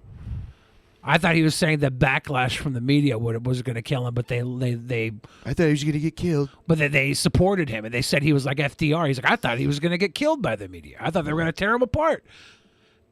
And Best guy I've ever seen. That was. I don't know. That was the largest. It covered her because he was talking about when they were watching his inauguration speech, right? Yeah. So and they did have to lock the whole perimeter down because they were worried about his followers doing something stupid because they had just done the Capitol thing, not too long before that. Yep.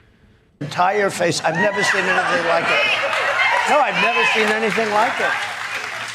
I've got to wrap And she didn't rip up his speech either. Like she did with you, Rip. Mr. President, thank you for joining us. Thank you for your... All right.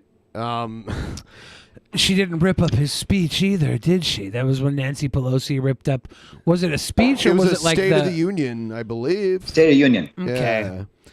Yeah. Here's a quick clip of the ocean fire in the Gulf of Mexico. This is crazy. It's a ruptured underwater gas line. That's no big deal. The ocean's on fire. Watch God's Not Dead, then watch DP. Yes! Worst decision of my life. Yeah. Flame lies. Cheers. Yeah.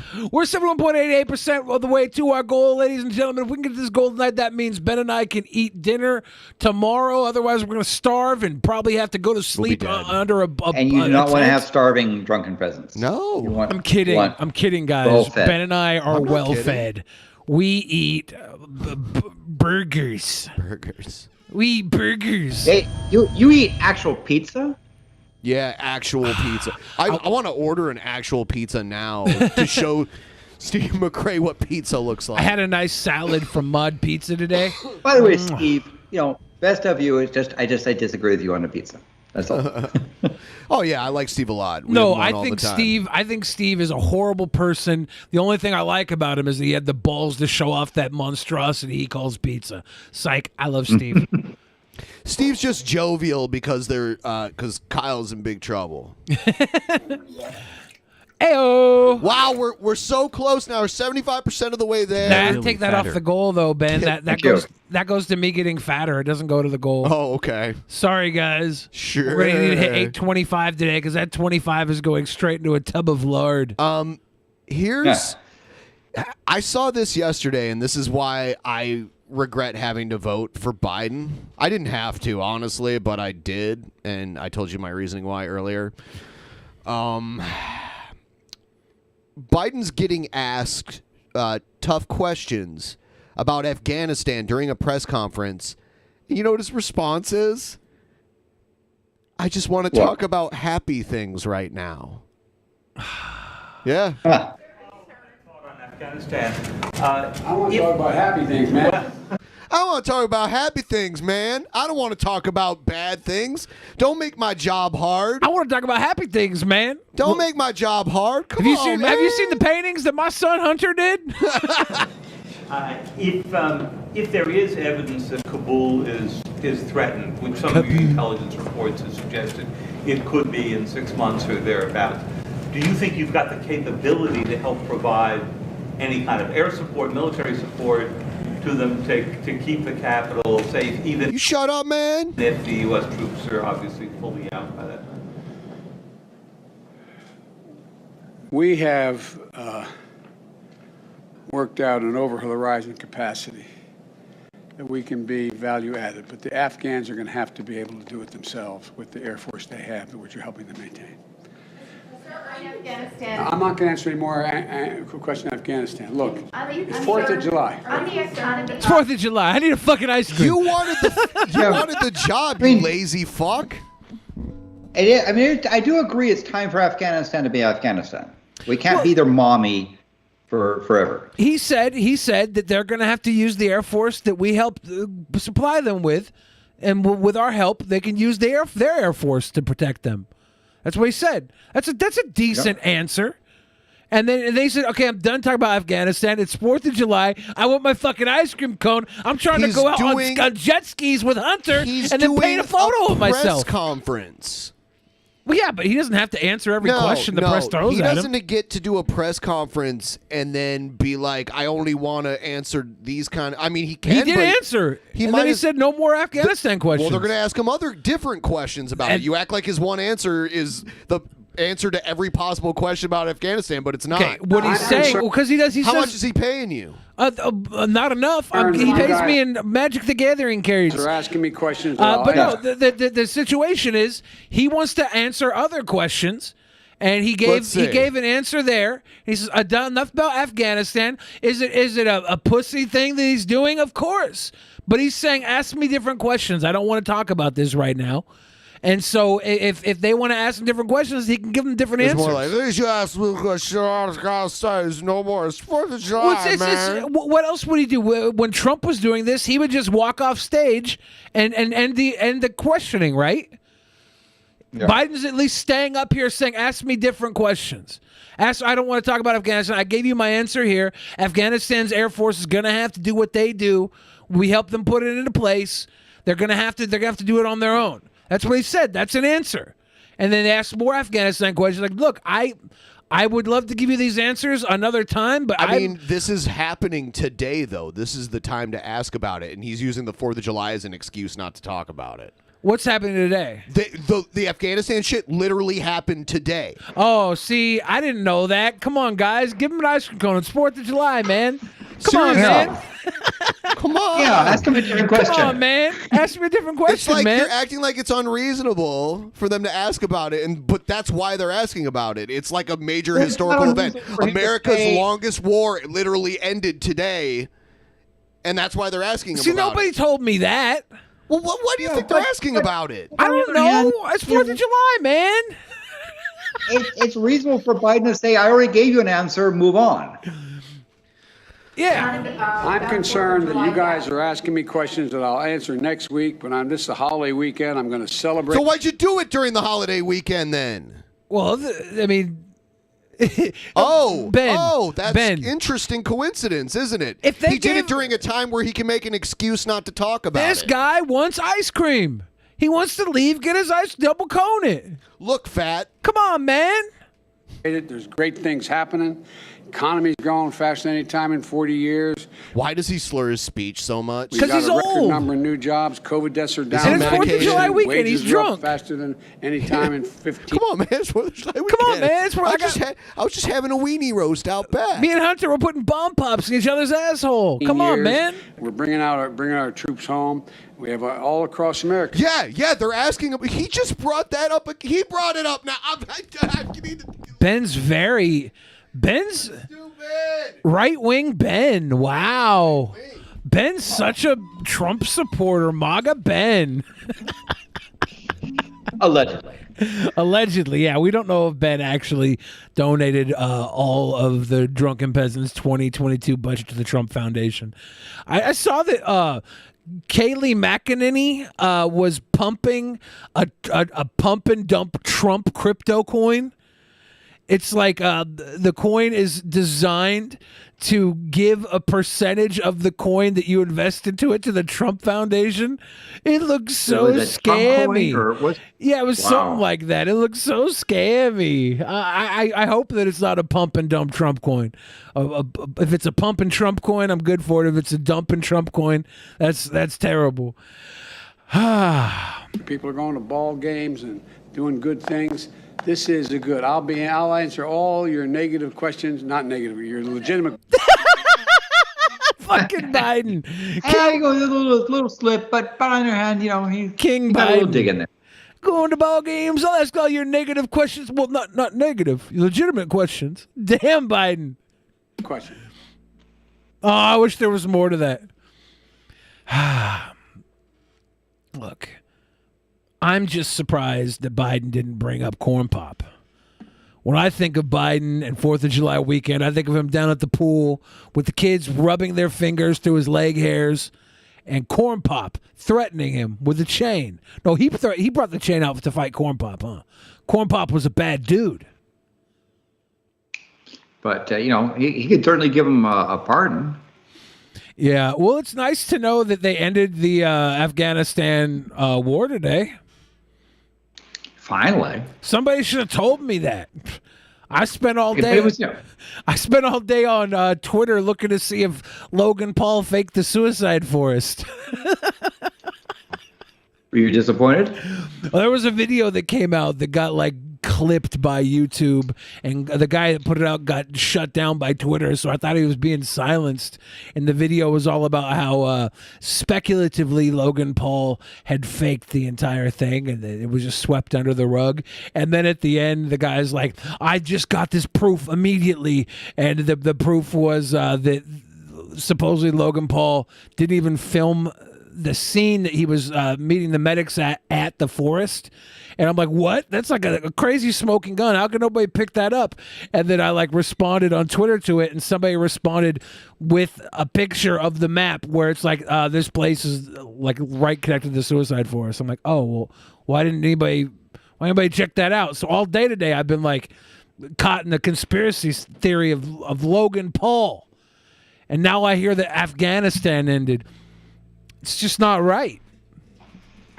Well, it's events happen, and although I thought it was going to be the July 4th, but I guess maybe it depends on which time zone. Maybe it ended in Afghanistan on July 4th, right? Because they're a few time zones ahead. Yeah. People are saying another war that America loses. A lot of people made a lot of money off this war. Afghanistan was a very unstable region. It was destabilized by the Soviets. And it was, and that's how the Taliban and when the Russians left, the Taliban rose to prominence there. So that's how all of this happened. And then we decided to get involved just because Osama bin Laden was there, which he didn't even end up being there. They found him in Pakistan. Pakistan. Yeah. Come on, man. It's 4th of July weekend, man. Don't ask me about this major historical event that I caused to happen, that happened today. Yeah, don't ask me these negative questions. Valid questions. Yeah. Huh, what a coincidence. Why did he happen to do it on a day, a significant day, where he didn't want to talk about it? I don't want to talk about it, man. I got ice cream waiting for me. My ice cream's melting, man. All right, here's the thing on the U.S. Capitol.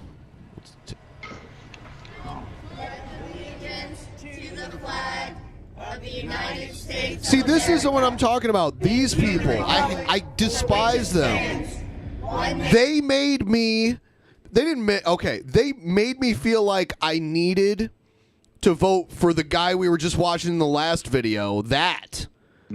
Because they are such insufferable pieces of shit. I just wanted to see them upset. That's why.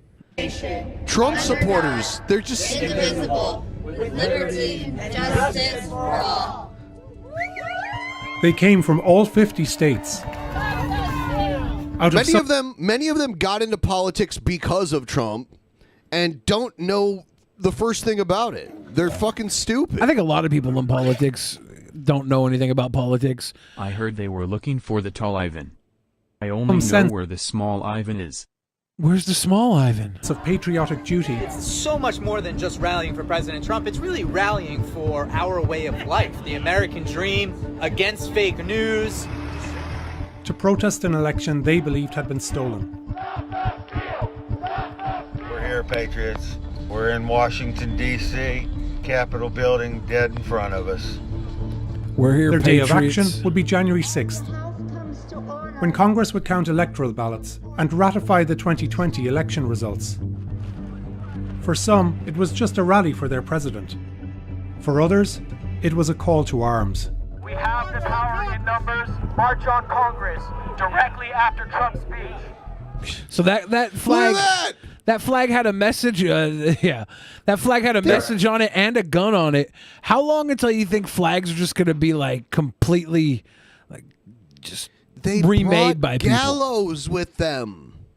Yeah, that was for Pence. They were going to hang Pence there, by the way.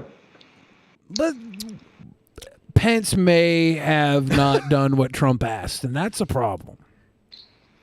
In the weeks beforehand, there were over 1 million mentions on social media of storming the Capitol. Is that a good knot? Trump blamed him for having to do something that he was supposed to do that he didn't really have a choice whether he was going to do it or not. Yeah. And his personal choice didn't affect the outcome of it. But he told everyone it did. And, I mean, that's the problem. Maps were shared of the building's layout. There was talk He of put bringing Pence's weapons and life in ammunition. danger. He had people... His information that he said publicly caused an angry mob of people to come to where he was wanting to hang him and with an apparatus to hang him with. Start shooting patriots, kill these fucking traitors who's running arms and ammo to DC for when the fun starts. Like, these people talking about this, if we can follow their posts and follow their actions, like, these should be the people that get locked up, like, for this, like, the hardest, right? Like, everybody who was there, like, even Baked Alaska, who's running around doing IRL stuff, answering the phone, being a prick, like, he shouldn't be as processed as these people. These people are, like, planning. They got the freaking floor plans of the Capitol, like, all this stuff where you can see the points of where the breach happens. Like, these people should be hit the hardest. And discussion over which lawmakers should be targeted first. This anger was based on a lie. This election was a fraud. There it is. A lie that had grown more frenzied after the election. President Trump won this election. They were flipping votes. Steal the election in Philadelphia. When you win in a landslide, and they steal the election in Atlanta, and In a landslide, in too. Milwaukee. He basically lost in a landslide. That's the most hilarious thing. Yes. But it's always about Trump. Trump can't lose because Trump is Trump. What's crazy is that, like, if Trump would have just worked a little more with the left, he probably would have been able to sway enough people to win again. If he would have taken the virus more seriously, he probably would have. There was quite a few things that if he would have brought relief to people a little quicker through the pandemic, he probably would have won. There was multiple things he could have done that would have pushed just enough people over. But you saw in press conferences where people asked Trump about, what do you have to say about, the people that are suffering on the virus, and he says, no one credits me for what I'm doing, right? Again, it's with Trump, it's always about himself. It's part of that narcissistic set, and those that ride along, he allows them to come along because he's ultimately trying to help himself. This is outrageous. A lie spread by the president and his closest allies. Let's call out cheating when we find it. Some of whom stoked calls for violence. He looks like he's a Sith. You know how it warps their face? Was it Roger Stone? There's all these guys that surround Trump that look like they are corn pops. Yep. Bad dudes. Violence. All hell is going to break loose tomorrow. Everyone's going to remember who actually stands in the breach and fights tomorrow and who goes running off like a chicken. This guy's very dysgenic. This will be their Waterloo. And we will sacrifice for freedom. This will be their destruction. What happened next was chaos. They broke the glass. Insurrection. Take it now! Jesus! Death. Then there began a campaign to whitewash history, starting at the top. It was a zero threat. Right from the start, it was zero threat. And spreading throughout the Republican Party. Even calling it an insurrection, it wasn't. By and large, it was peaceful protest. One lawmaker who helped barricade the House doors now suggests there was barely any threat. Yeah, well, yes. This is so weird that there's pictures of him doing this. Oh no. But now he'll say,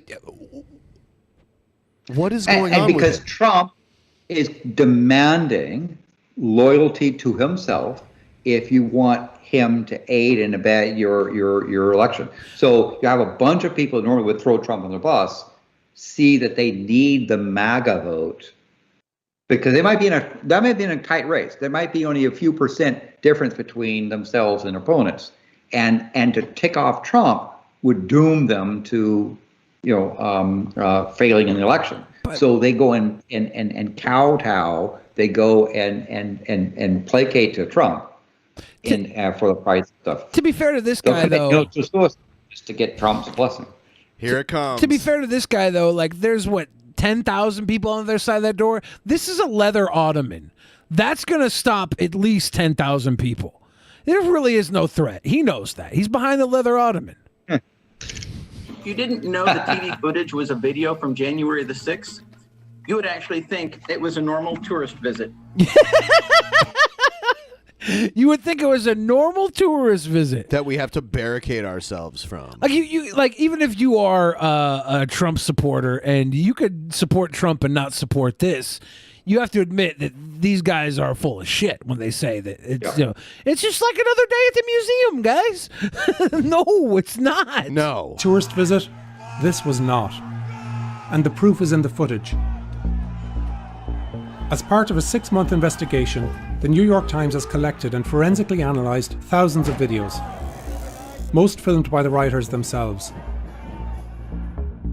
We obtained internal police radio traffic. So, is the New York Post the opposite of the New York Times?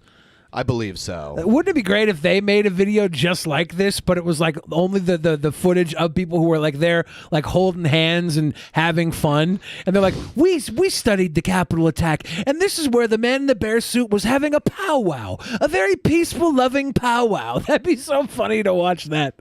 Oh my God. And went to court to unseal police body cam footage. Our reconstruction shows the Capitol riot for what it was. A violent assault encouraged by the president on a seat of democracy that he vowed to protect. He did. We'll chart how police leaders failed to heed warnings of an impending attack, putting rank-and-file officers in danger. We'll track key instigators in the mob, taking advantage of weaknesses in the Capitol's defences to ignite a wave of violence that engulfed the building. And before we really get into it here, we should probably read the Streamlabs and Streamlabs. Everybody who wants to give down nows, we still got to hit that goal tonight. If we don't hit that goal tonight, Ben and I will not come back Saturday. Yes, thank you so much. Yeah. John Barlick said, come on, Jack, stop asking about Afghanistan. Come on, Jack. Rat Lord Alcaraz gave that big love. I can't find Tall Ivan, but I know where Small Ivan is. Flame Lives gave that $25 to get Billy fatter, so we're going to actually need an extra $25 tonight because I'm spending that $25 on cheese and dumplings. Flame Lives says, I spend my time watch God's Not Dead, then watch DP, worst decision of my life. That sounds like a good night to me. B-Ball Julian said, I know people say this a lot, but if people fell for the Trump scam, again, after seeing what he was actually like, I would seriously consider moving to Canada. Here's the thing. If Trump gets reelected, it just shows you how ineffective Biden was at fixing America. Like, if Biden goes to work and does what he has to do to get us back on track, Trump won't be a problem. Like the proof will be in the pudding, but he has to actually do it. Well, all I have to say on that, I understand that they're upset, but to think the answer is moving to Canada says you don't know about Canada. Well, Canada has lots of problems. Also, Canada right now is torching churches and has a whole death thing about kids in these sort of residential schools and a number of other sort of terrible stuff. So if you think all your problems get solved by moving to Canada, you don't understand Canada. Yeah, well, and I'll also say Canada doesn't take just anyone who wants to move there, too. Like, immigrating to Canada, especially from the United States, is not easy. They take people from, like, the former Yugoslavia more easily than they'll take Americans. I'll just woo a Canadian woman and marry my way in. That's really the only easy way in, unless you're, like, someone in a highly desired profession. And I emphasize the word easy. Canadian women are, like, training wheel women. They will bang anybody. Oh, come on, dude. If every incel moved to Canada, they would have a rich Canadian wife. 100%. Northern Perspective gave that big love. B-Ball Julian said, I love how Fox, the most watched new channel on TV, convinces their viewers that they're not the mainstream media. DJ Fix Soul gave some love. Coop Car gave that big love. The Void of Zen said, start the tip train, people. Let's get this goal done. And who is this guy? He kind of looks like the Back to the Future guy, and Billy ain't none Reeler, ain't none Shella 8-ton gorilla, King Kong, Godzilla. This is Landon Noll. Landon is probably actually the Back to the Future guy in real life. Yeah, where's the flex capacitor? Can you show it to us? Yeah, I don't have a DeLorean though. Lord of Nurgle gave big love. B-Ball Julian says, no matter what Biden does, Fox is going to portray him as a threat to the country. And I have 13 acres in NS. I could build a house there. Nova Scotia. Mr. Captain Snacks says, if you think my country is some utopia, you are wrong. Right now, especially, this is a crazy dark time to be Canadian. Almost shameful for me, really. Yeah, I just got to say, guys, Canada, you really dropped the ball. You're all sons of bitches. You embarrass me. America rules. But yeah, thank you guys for the donos. I do like Canada. Yeah. I like it there. I do like Canada as well. And on Canada Day, in honor of Canada Day, I watch Bigger, Longer, Uncut because South Park probably does the best. Blame Canada. Yep. They're not even a real country anyway. Yeah. Yes. We'll show. Was that all of them? Yeah. For the first time, the many simultaneous points of attack and the 8 breaches of what appeared to be an impenetrable institution of government. I was surprised how easy this was for people. I was really surprised. You'd think security at a place like this would have been way more capable. You don't, though, and the reason why is this is effectively a museum where business is conducted with Congress, right? And if they would have, if Trump would have put down the orders, it seemed like the orders were to back off. They would have had a team there immediately.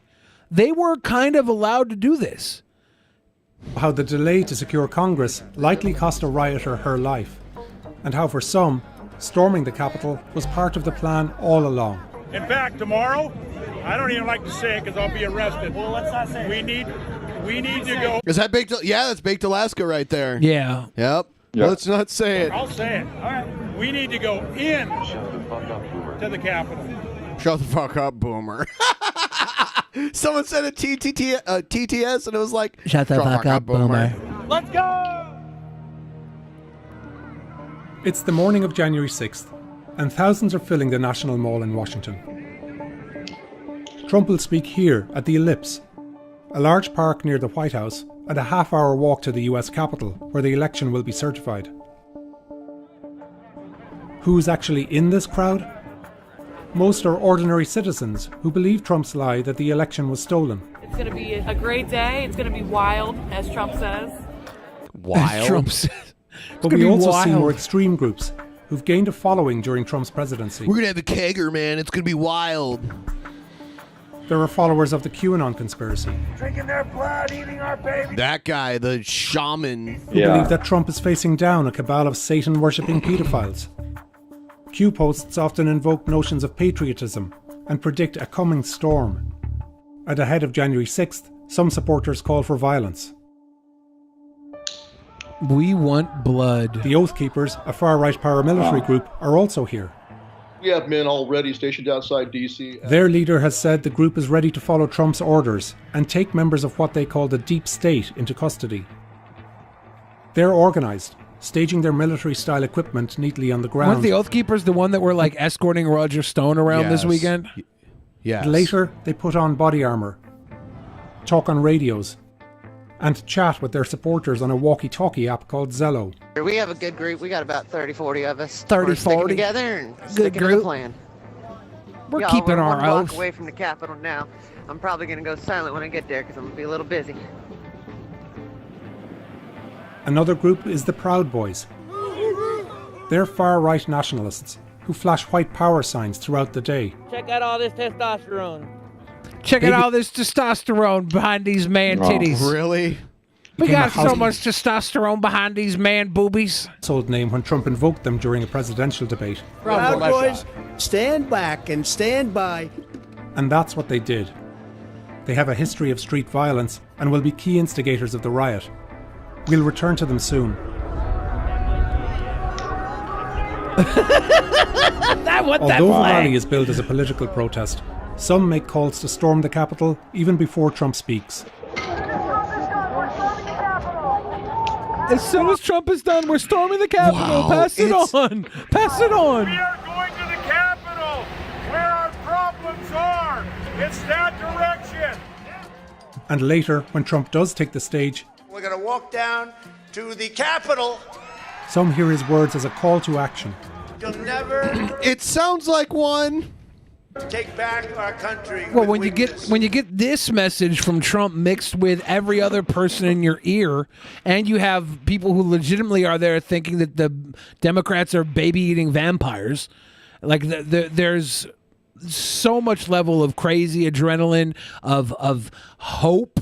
People are driving off Hope hope and that they can change. keep Trump in office. This is Yeah, like and it's the thing about this notion that he's going to be back in August or something crazy like that. I don't quite know whether it's going to be an appeal to the Supreme Court. The Supreme Court should come out and say, "Oh yeah, Trump should be president."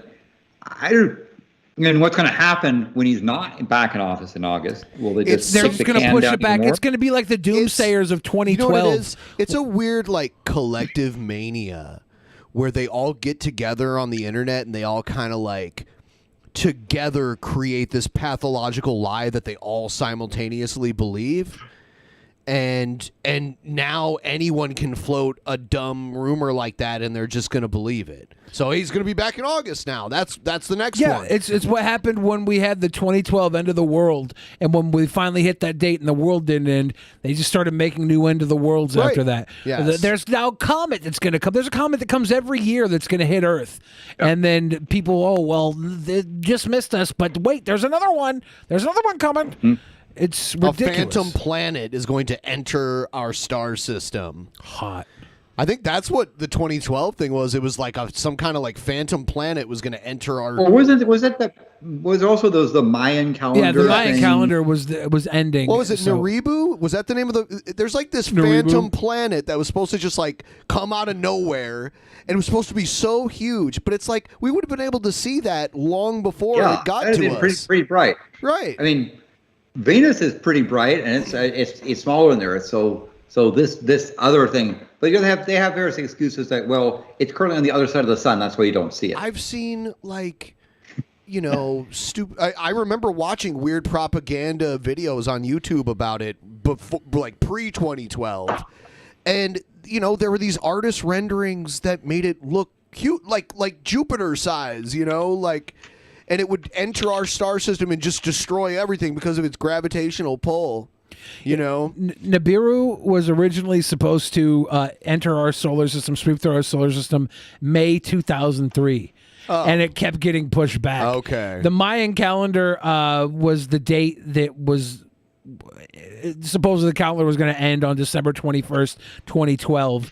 And everybody was waiting for that date. I think Nibiru just ended up adopting it when all the other dates stopped coming through. I see. So they tagged on as well. But they're still saying that Nibiru Cataclysm in 2017 got extended media coverage. They're continually saying it's going to keep coming. If it keeps coming, it's going to get closer to us, and we're going to see it because it's huge. We'd be able to see it from really far away. We have telescopes in space that can see it. And that Nibiru thing is supposed to be on the other side of the sun. We actually have satellites that are looking behind the sun that are around the orbit. So yes, it's not there. Sorry. You have to show strength, and you have to be strong. Invade the Capitol building. Do the right thing. Take the Capitol. Take it. Take the Capitol. Take the Capitol. Take the Capitol right now. We'll soon be marching over to the Capitol building. 2 hours before. Billy Gray. It's way more likely that a giant asteroid would hit Earth than some crazy planet entering our star system and causing all this chaos. You say that when Nibiru's staring us down. Already heading for the end of the capital. world. I mean, they're clearly the spoiling U.S. for a government fight with far-left agitators has like created Antifa, some kind of system to try to divert large objects if they ever were actually on a collision course. Come on, tighten up. Come on, boys. Let's not fucking yell that. All right? They're organized too. Many are marked with orange tape or hats. Here's all the Proud Boys, guys. Why was the fat guy saying don't yell that? Fat guys are so They're smart. wearing body armor, carrying baseball bats, and using radios. That's affirmative. Jesse, this is Tucker. That's affirmative. They're playing army like I did when I was a kid. But that's because they believe that they're fighting for their country. Leading them is Ethan Nordine, who's been entrusted with so-called war powers. He's joined by other well-known Proud Boys, like Joe Biggs, an organizer from Florida, Dominic Pizzola, a former Marine, and Billy Crestman. They will be among the first rioters inside the Capitol building. Proud Boys. As Trump is speaking, some of his other supporters also head to the Capitol. Whose street? Our street! Whose street? Our street! And the tone is becoming menacing. We're gonna storm the fucking Capitol. Fuck you, fuckers. Why so aggressive? It's all this testosterone, Ben. Oh. It's all if you didn't have so much soy in your body, you'd be there fighting with them. Damn it, man. What about almond instead? If I drink almond milk, is that better I think than soy? almond is a soy boy drink too. Damn it. Yeah, if you're not I'm drinking going titties right now. If you're not drinking milk straight from the bowl, you're a pussy. Just ahead, officers guarding the building are understaffed and ill-equipped for what's coming their way. You gotta stop us! The building is more than 2 football fields in length. And 2 barricades football erected fields on in the length. east side are defended by just a few dozen officers. Yeah, this is where it The gets west interesting. side Billy Gray says the Earth would probably survive a big comet or meteor strike. It would send up a bunch of dust and debris into the atmosphere, block out the sun, and make everything insanely cold. I don't know how that would affect life, but I don't think it'd be pretty good. Well, if we get too hot with global warming, maybe we should summon an asteroid. Trump's rally is even lighter. Yeah, that's how to fix it. The fencing has been extended, and on the northwest approach, only 5 officers stand guard. Around 5 also defend the southwest approach, a few more dot the lawn, and about a dozen officers are behind them. Plans to storm the Capitol were made in plain sight, but the FBI and Department of Homeland Security did not deem those threats as credible. We will take that duty! Capitol police leaders and Washington's mayor were warned at least 3 times of violent threats, but also didn't take them seriously or circulate that information. A lot of those guys look like a tube of Elmer's glue. Now, the police here, the Capitol Police, not taking the information that the mayor, they said, not taking the information seriously, should they be held accountable as well? Sure, they should. I mean, I hope that the investigation looks at those folks as well, because I don't understand why they were just assuming everything was going to be kumbaya. Right, with all this intel. I mean, there was all these warning signs. I don't know whose job it is. And then why weren't they, even when it was beginning to, sending out alarms saying, calling for reinforcements? And they declined offers of security personnel from federal and other agencies. They could have enlisted several hundred more Capitol Police for duty on January 6th, but did not. We are taking our house! And none of the officers on the barricades have protective gear or crowd control equipment. Man, could you imagine having to go to work that day and they should so have many shields threats and helmets and all that kind of so stuff. many calls and warnings coming in, and the people above you were like, nah, fuck them. Fuck them. The Capitol is sparsely defended.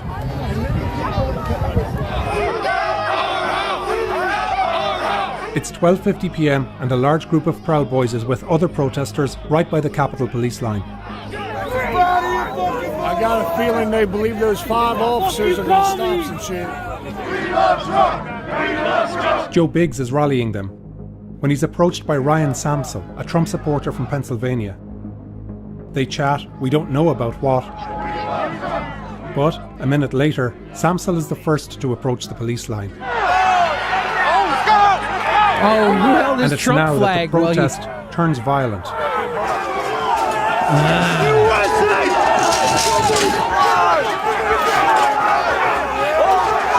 Without hesitation, the crowd overpowers the police. Of course. 5 guards behind a freaking gate? And like hundreds of people on the other side. Yeah. And why weren't they calling for reinforcements? Why weren't they... Where was the National Guard? Where was the... I don't know. But still, the other hand is that these people who were involved should be brought to justice, and if found guilty, be punished to the full extent of the law. It's kind of funny because there were they were having like a BLM protest in downtown Bellevue, and a few people looted the mall, and they called in the National Guard for that. I don't know. I don't know. Well, somebody near the top had to have not made the call to bring in the National Guard, right? That's what it is. Yeah. Nearby, a second group breaks through on another approach. Others jump fences. And now hundreds of rioters rush forward on several fronts. DC is a motherfucking war zone! Fucking war! Forward! Police retreat to the Capitol building, where it's becoming more threatening.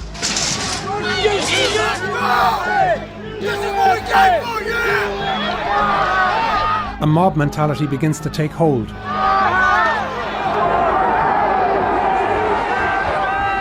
And people will be like, well, their city wasn't on fire.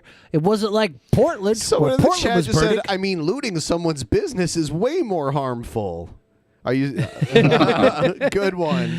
Yeah, looting someone's business, the is looters... not more harmful. No one died that even day. if it was, the looters were like separate from the protesters. Right, and nobody died that day. The looting didn't cause any deaths, and the protest didn't cause any deaths. Yeah, BLM. A couple windows got broken and some merch got taken. No policemen died during the BLM protests, right? Like we Well, I was just talking about the one in Bellevue, like in downtown Bellevue. They sent the National Guard in to like lock down all the like apartment buildings and stuff down I think there. for as long as it went down, I tried to look it up, and there wasn't one recorded policeman death in all of the protests. I don't know. But So what do you think? How much of it is just incompetence, and how much is to saying don't let it happen? What do you think? Where do you think? I think the lack of security. I think that somebody wanted this this action to happen, right? Somebody near the top.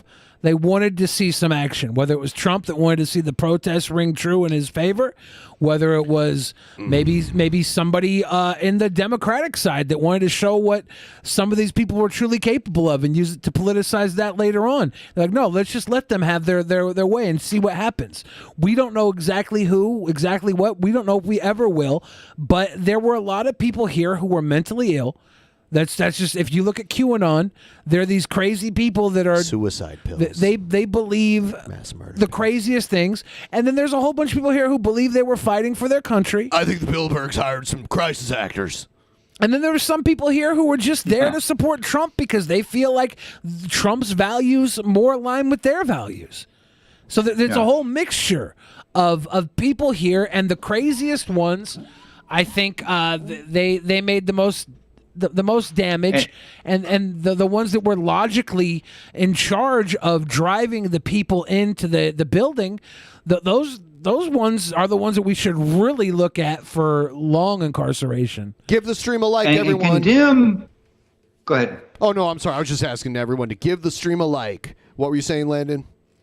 And also, let's get some tips because we're going to get to that 100% goal during this time. Yes, please. But the attempt to try and do a bipartisan investigation in Congress where the Republicans and Democrats would be balanced and the Republicans could veto any subpoenas was turned down and blocked by McConnell and the Senate. Yes. So now the only thing that's happening is a House investigation on that level, because again, it seems like there's a number of Republican lawmakers in Congress that don't want this investigated. In the chat, Blazer Dude 89, since someone who invested everything they have into a business don't deserve to get robbed and should just roll over and let it happen. We're not even talking about that right now. This is a completely different story. The fact that you bring that up right now makes me think you're acting in bad faith. No, they don't deserve to have their business destroyed. There's an unfortunate side effect of something completely different than this. Let's focus on this. Stop trying to drive away from this. Yeah, something bad happens somewhere else. I think right now we're looking at this. I think Nordstrom will survive. I don't think they're going to go out of business because someone stole a couple. Doesn't even matter if they will survive or not. That was They're forced to retreat it's shitty again to loot to the more fucking tightly places, defend access but points to the Capitol. it's a different story altogether. This is not what we're talking about right now. It's now 5 minutes into the siege that the Capitol Police Chief calls for backup from local law enforcement, known as the Metropolitan Police, and asks other Capitol leaders to mobilize the National Guard. You took an oath! Does that not mean a damn thing to you, does it? Metro Police Trump's oath didn't matter to him. Will arrive within 15 minutes, but for reasons we'll explain later, the National Guard won't arrive for over 4 hours. Back up. Meanwhile, more Capitol Police come to reinforce the line. It's the first time we see officers in riot gear. It's funny because Baked Alaska participated in this, and he had a very terrible rap song about how much he loved the police. It's kind of weird. Yeah. Yeah. But most are missing their shields because they had not prepared to unlock the storage area where that equipment is kept. Proud Boys like Billy Crestman keep rallying the mob. Whose house is it? Do you want your house back? Again, I hope that Again, they start growing. is brought to trial and if found guilty, serves a very long sentence for insurrection. These people leading the crowd need the toughest consequences, in my opinion. Yeah. It's inciting.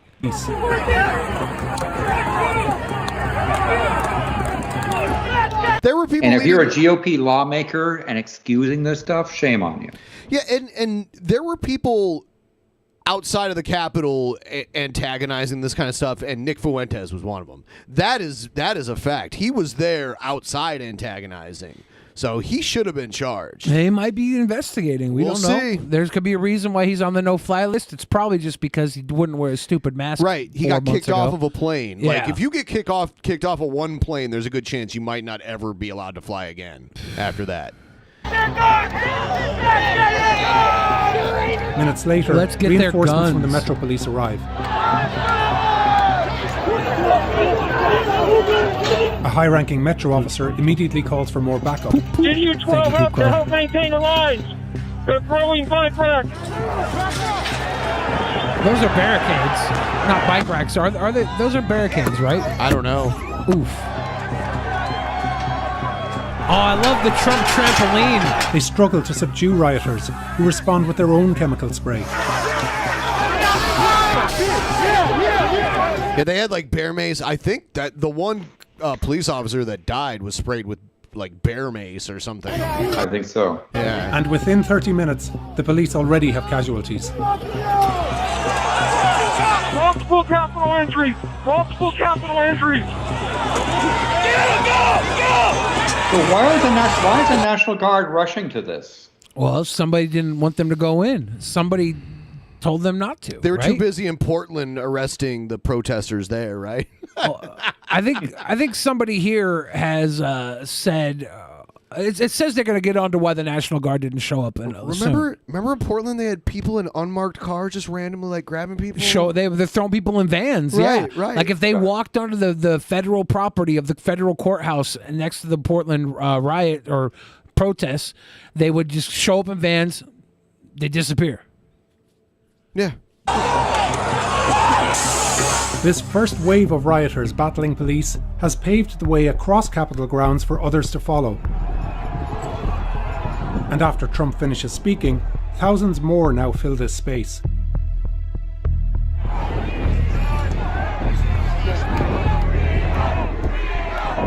Meanwhile, inside the Capitol, Nancy Pelosi and Mike Pence have begun certifying the 2020 presidential election results. Certification will happen on both sides of the building, in the House and the Senate. And this is what the rioters want to stop. An hour into the assault, the mob is battling a police line here, along the west face of the Capitol.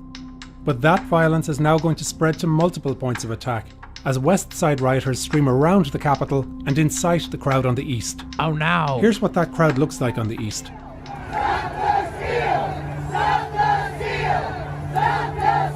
They're aware of the siege happening on the west side, and some are emboldened by it. But up until now, they've been kept behind the barricades. Storming. This word storming, it's QAnon was using the word storm like crazy. It was a buzzword. Oh. It's been built up. If I was the CIA, I would want to know who was behind QAnon, or I would not want the world to know that I was the one behind QAnon. It's like, what is going on here? Then, this group from the west storms around the building and pushes right through the barriers. The police here barely put up a fight.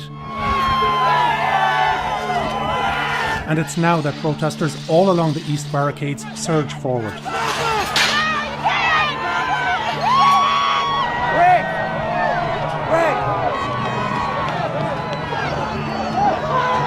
Officers are overwhelmed from several directions.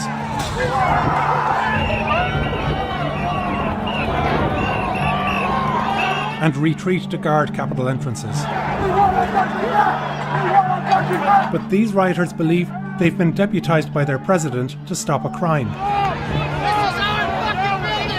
And now they start trying to get into the building itself.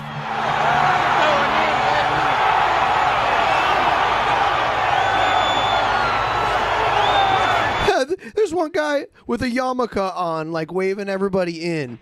Yeah. I don't know how Jewish Trumpers like ignore all of the fucking white nationalism that hate, like anti-Semitism on their side. It's just inconvenient. They just ignore that part of the inconvenience part. And Oh, got hemmed up. The Capitol is now surrounded.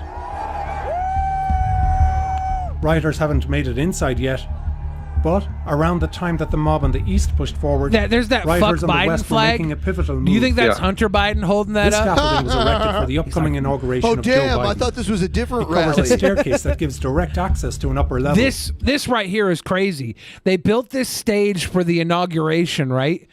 They effectively built a staircase going directly up to the upper level.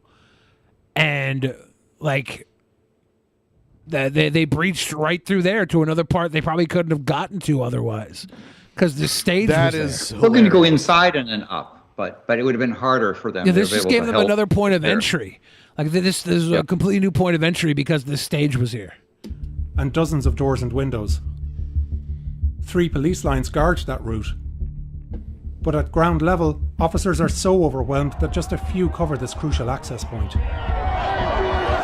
Several Proud Boys see the weakness. These aren't real stairs. They're shadowed over here. Stairs are right there. That opens.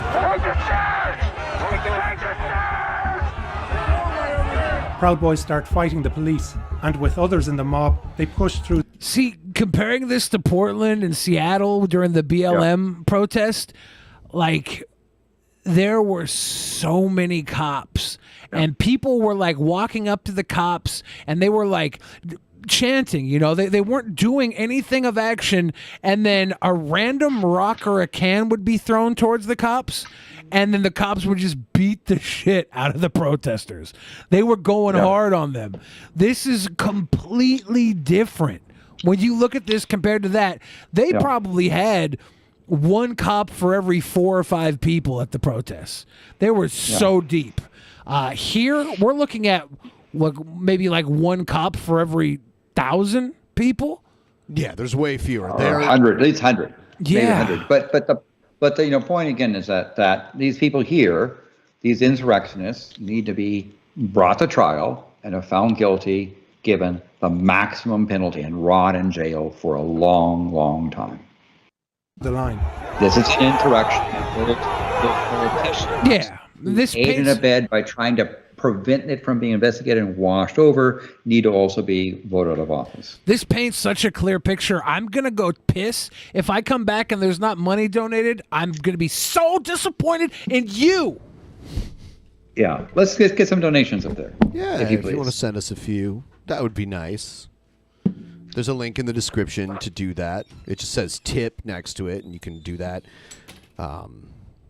at your leisure. But we're almost to our goal, 86%. We weren't even at 50% at the beginning of this, so we're doing pretty good. I'm on the grappa now, so I'm definitely the D in the designated D.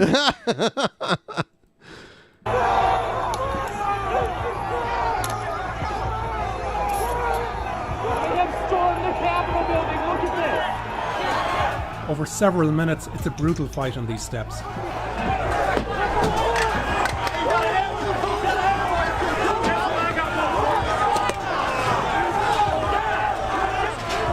At one point, the rioters are held back. But they make a final push up the flight of stairs.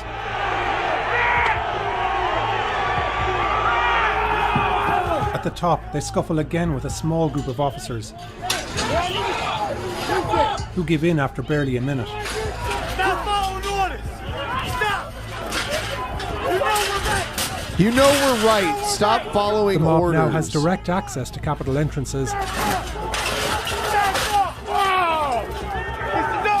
I can't believe this is reality. We accomplished this shit. And hundreds more protesters below surge. Yeah, you're saying that in jail. Forward. Let's go! Season's over! You accomplished yourself in jail. Again, all It's these utter people mayhem, should be and it's about arrested. to get worse. Yeah. All of brought them. to trial and found guilty, put in prison for a very long time. The scene is being filmed from countless angles, allowing us to piece together, moment by moment, what comes next. Proud Boy Dominic Pizzola uses a police shield he stole to bash in a window.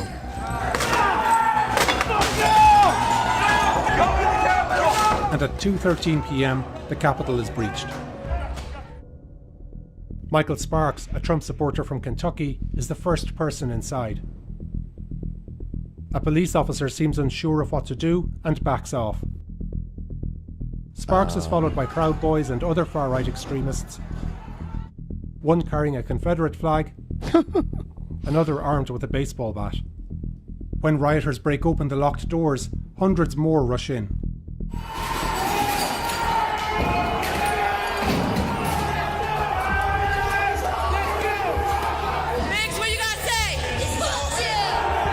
This is a critical moment.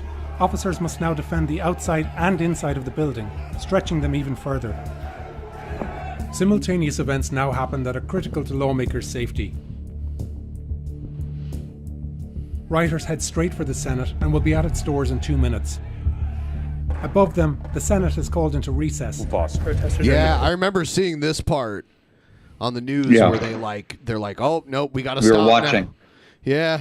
I was doing a live. Actually, I was doing a live show with Steve, and we saw this thing.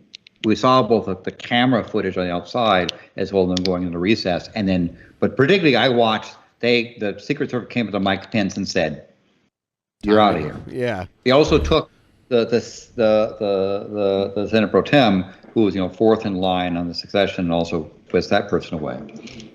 Members will evacuate down these stairs. In this hallway directly overhead the rioters, Officer Eugene Goodman is sprinting to overtake them. He passes Mitt Romney, who he warns to turn around. He's like, hey, Mitt, no reinforcements are following get behind. the fuck out of there. Mitt, nope. They really don't like Mitt.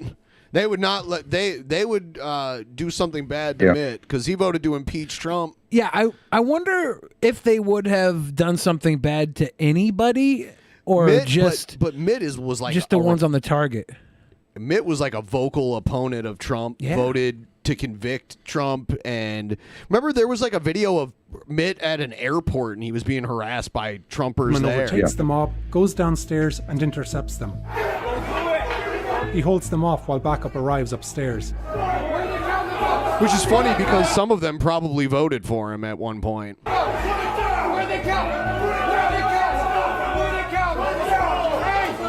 Behind these rioters and just feet away is an escape route. That officer's got imagine having that much, fortitude to be able to stand in front of that mob.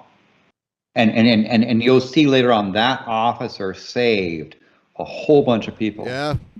With that's a magnificent, amazing act of courage. And Senate staff are now fleeing. Just one officer stands guard. Keeping his composure, Goodman draws the mob away from that escape route to where reinforcements are waiting. I missed you, Billy. I missed you too, Mackie Mitts. I don't know why I kissed you. Hopefully that was consensual.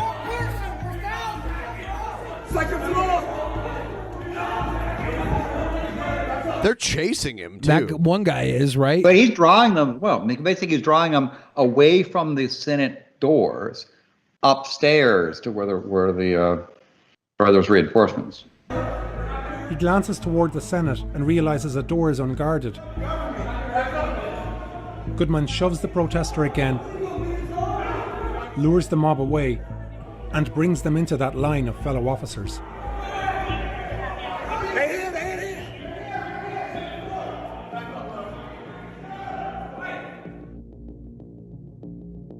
Again, the rioters here are convinced it's their duty to defend democracy.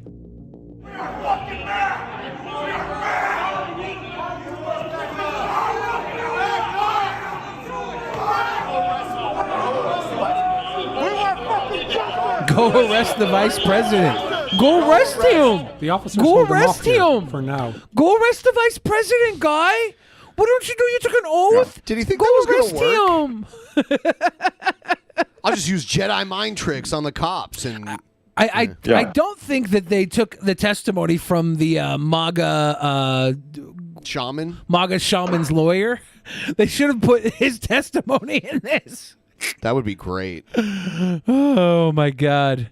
He calls them all actually the lawyer actually uses the word retard to explain these people storming the Capitol. That's when a lawyer says it. That makes it legal, right?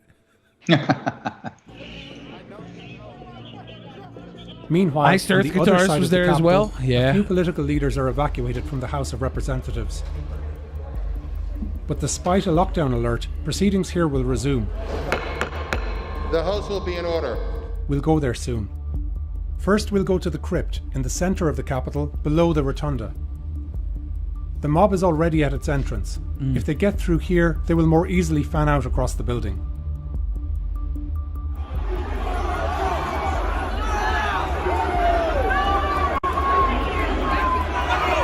Rioters jostle with police here for 6 minutes, and then flood through.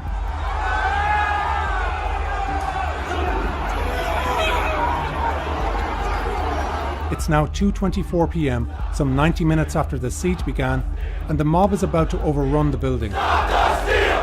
Stop the steal! As this is happening, and as thousands more swell outside, Trump composes a tweet, not to calm his supporters, but to blame his vice president. He writes, Mike Pence didn't have the courage to do what should have been done to protect our country and our Constitution. At this very time, Pence and his family are being taken to safety, along with an aide who's carrying the country's nuclear launch equipment. There. Yeah. Right, Lord Alcaraz, I'll smack you in your mouth. Talk to me like that. That suitcase. It's got the nuclear launch equipment in it. Like, why is that even there? Well, the vice president and the president have an officer who is tasked with receiving the order to do a nuclear launch. And if the reason why it's also the vice president is if the president were incapacitated or assassinated, then the vice president has the ability to launch. Okay, so there's no way that they would have been able to launch nuclear missiles, right? No, after Carter became president, they changed the code from all zeros to a code the officer does plus some other procedures. So you wouldn't necessarily have a box open up and go press. Okay, right? there's a procedure you have to do. That's what I wanted to make clear here, because like if we were that close to having MAGA shaman drop nukes, like well, we would not have been able to have the process for doing that. They would also have been able to remotely disable that thing too. So okay, good. I'm like that's just so ridiculous. Like bringing that up with the nuclear code, and I'm like, wait. But there's a person always within calling distance of the president and vice president carrying that football, which is the map. Could you imagine it's your job to be the nuke caddy? You got a caddy shack around the nuclear launch equipment? Does he get a nice tip? Someone's got to do it. Yeah, does he get a nice little tip if they shoot off one into Kuwait or something? Like, hey, yeah, it was just good job. Here's your $40. Like. By the way, thanks folks for getting your 91%. Let's get it up a few percent more. Please. Or don't, and I could take next Saturday off. I really don't need to be here. I got things. I could go to a Magic card tournament. Just forget about it. Nah, go ahead and tip, if you please.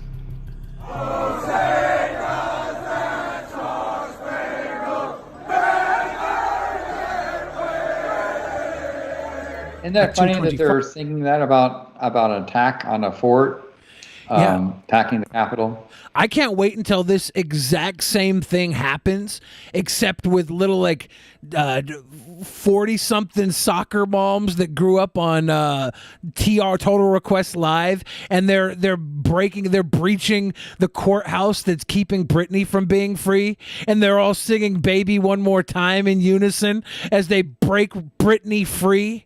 That's the next big riot, right? The Britney riot. Let's not have a Broadway play doing the reenactment of that stuff. We can do without that. 5 p.m., there's another major breach on the opposite side of the building, the east side.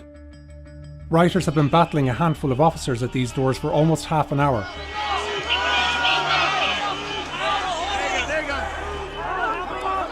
The tide turns when rioters who came through the crypt reach these doors and pull them open. Then an active duty Marine Corps officer, Christopher Warnagiris, keeps that door open for the mob to flood in. Another person that should be... Yeah, they should be prosecuted. And I think that's a big thing here is a lot of the information they got was from police reports. They said when they put this visual investigation together, a lot of the information they got was from the reports that were already put in place. So these people are the ones especially being featured like this are probably going to be the ones that get like the harshest sentences. I hope so. Ben, what do you... That's not pizza. Show the audience what you have there.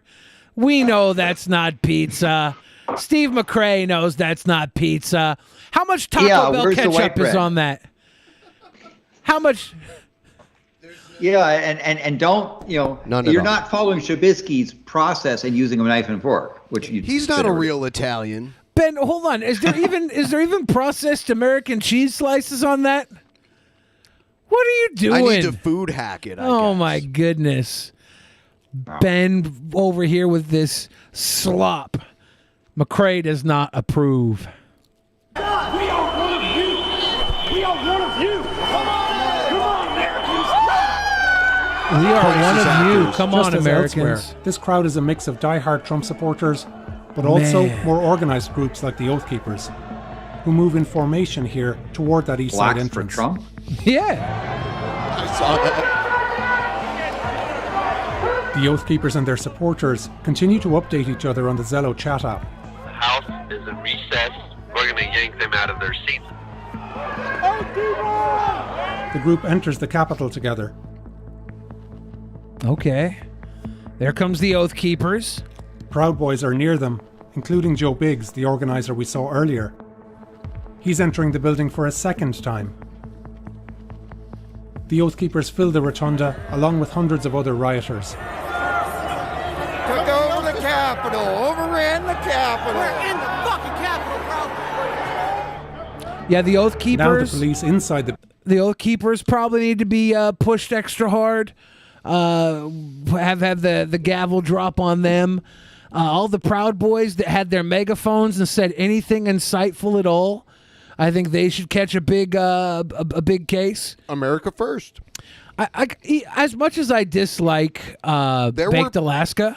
Oh, I was going to say there was Nick Fuentes America First people with his flag in there. Yeah. Sorry, go ahead. As much as I dislike Baked Alaska, I don't think that he should be punished as hard as some of the other people.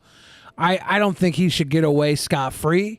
I think that anybody who breached the House should be at least put on some sort of list and some sort of what's it called when you're in trouble but you're allowed to be out in public, when you get put on I don't know, when you're released but you're still on parole. On parole, something like whatever. I don't think that's the word I'm thinking of, but yeah, basically they should be in trouble. Probation. I think Baked Alaska should do time. At least should be on probation for walking in that motherfucker. Right? Building are completely outnumbered and call for backup. We need some additional squads in the Rotunda. It's us versus about 200 people. Baked Alaska has done other shit that he's gotten away with so many times that he probably should have done time for, and he kept doing more and more shit, like pushing it, and this is the thing he should just end up doing time for. Yeah, but I don't think he should be doing as much as some of these people. Some of them are probably going to do decades. Yeah. I don't think that what he did was as bad, as stupid as it was. As stupid as a lot of these people are for being a part of the problem, they all deserve their part of the punishment. But I feel like the ones that really had like mapped plans, that came down in full tactical gear, that made plans, points of entry, finding the staircase, taking over the cops, stuff like that, they should be hit the hardest. Yep. Throughout the Capitol, staffers have barricaded doors to keep the mob out. Mr. Captain Snack says, I'm shocked Baked has never been hospitalized, frankly. You know what else Baked did that they uncovered? He was doing like like voter fraud scam in his state. He might get in more trouble for that. The amount of projection with these people is fucking insane. They're accusing really the left of voter fraud, but he was literally doing voter fraud. We live in such a like litigious prosecution-based country. I think Baked is safe in the fact that most people wouldn't want to do time or go to court for beating the trash out of him. So I think that's why he's never been hospitalized. I think he's probably just like got popped in the face and pushed around a little bit because of how not worth it he is in the grand scheme of things. In Nancy Pelosi's chambers, staffers... Did they call her Nazi Pelosi? Wow. I think the guy that he pepper sprayed could have hit him and gotten away with it. Yeah. Yeah. I kind of wish he would have, but he decided not to. I wouldn't want to get pepper sprayed more, but he probably could have had the self-defense argument. Rush inside a conference room and lock 2 doors behind them. Just 12 minutes later, rioters outside head straight for her offices and pile in. Huddled together under a table, Pelosi's staff record what's happening. We need Capitol Police, I think, coming to the hallway. They're pounding on doors trying to find her. Yeah, they're definitely One going rioter after tries Nancy, to break right? into that same room. Inside, Yeah, she's staffers like an are silent as 80-year-old they lady. record him pounding.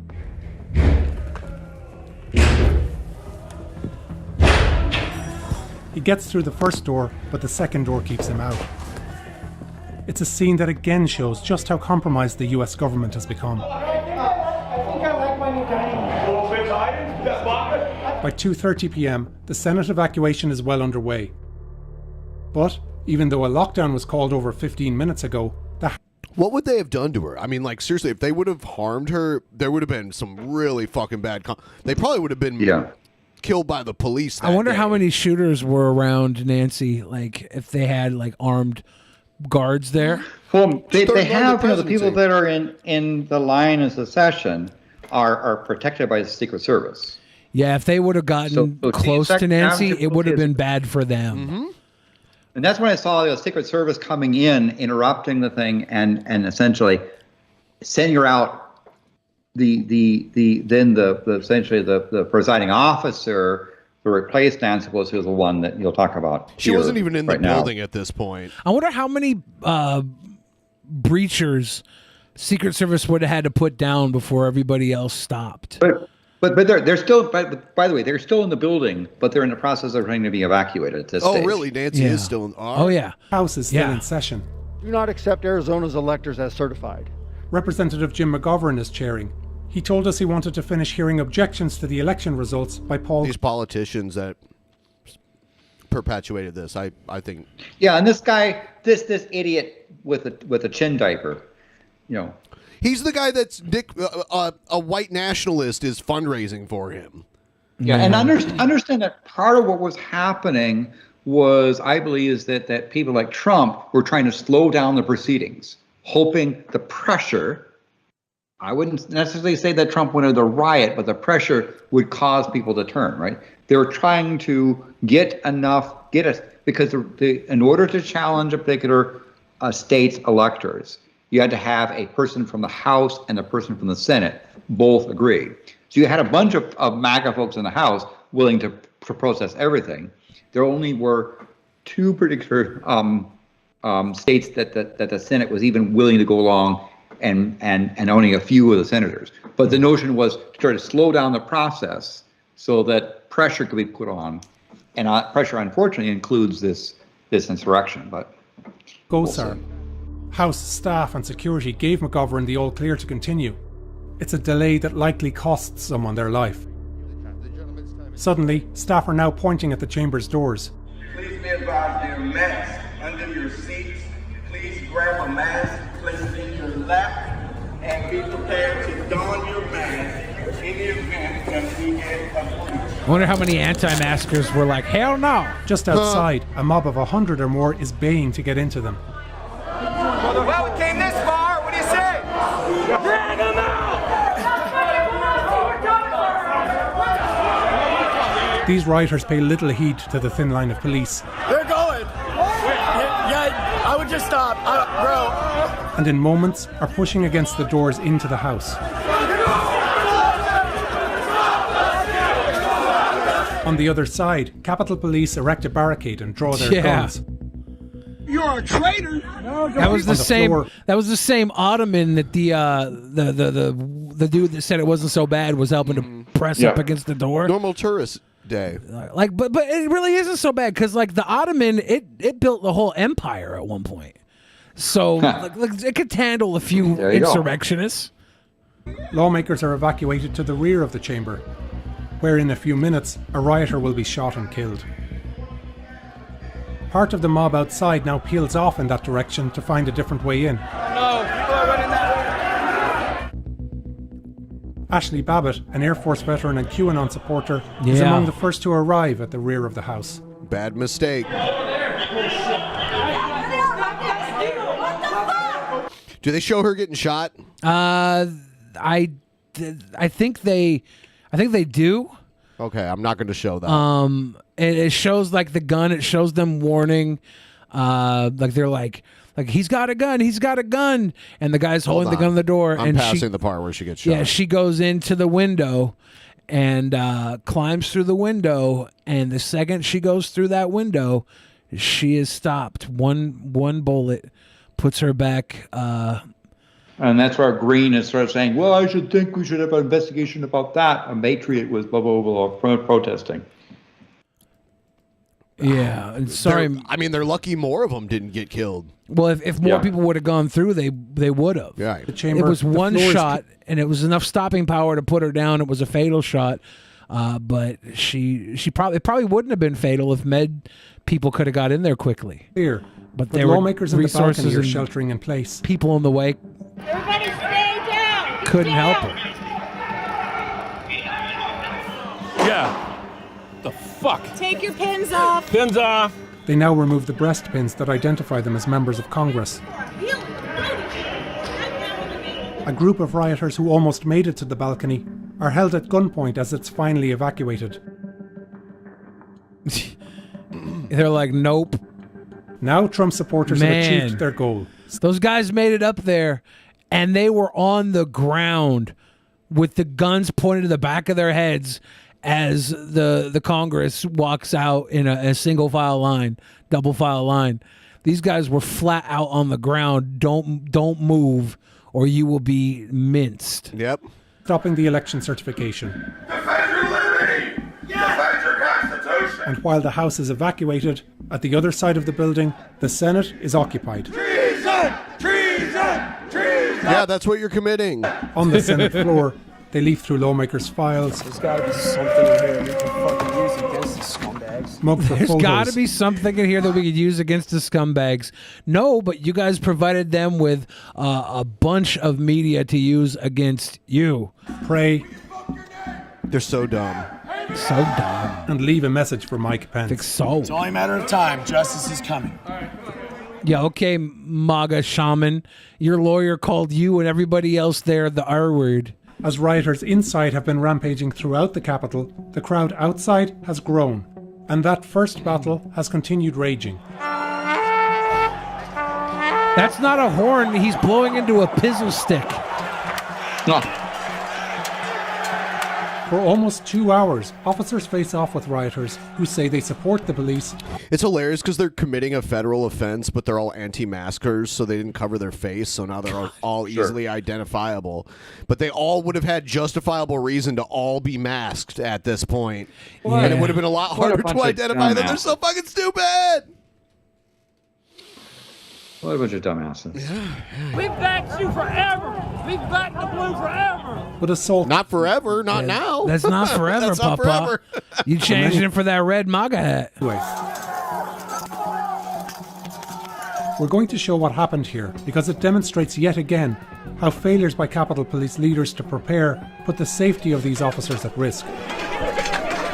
I wonder if the officers are going to be able to sue. Like, even if they didn't get injured, like, do they have any case to say? Some like officers did get injured. But even the ones that didn't get injured, like, do they have a case against who? Their employers for putting them in. They're police officers. But even as a police officer, you have to have like the idea that your employers are going to keep you safe and put a within certain within a certain amount of reason. Yeah, it was just unreasonable. You can sue on anything. The question is, do you have a legitimate case? And I don't think they have a standing for showing that stuff based upon simply that their other officers were maybe their superior officers were not doing the right thing. Because they can the superior officer could say, we were outnumbered, we're trying to just minimize casualties. Is what they could use it as an excuse.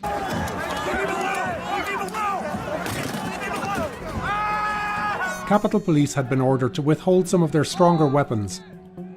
But as soon as Robert Glover, a Metro Police inspector, arrives, he calls for his munitions team to help. Cruiser 50, give me a DSO team. DSO team. DSO team to respond to the west front of the Capitol.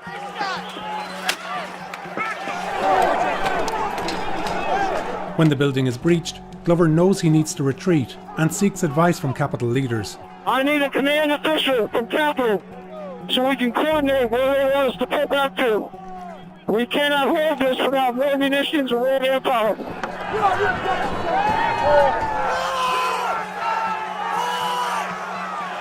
But Capitol don't respond. He asks 4 times. I need to know from Capitol where they want to pull back to. That's so fucked up. Then the police lose the line. There's a pit that we've lost the line. We've lost the line. All MPD, pull back.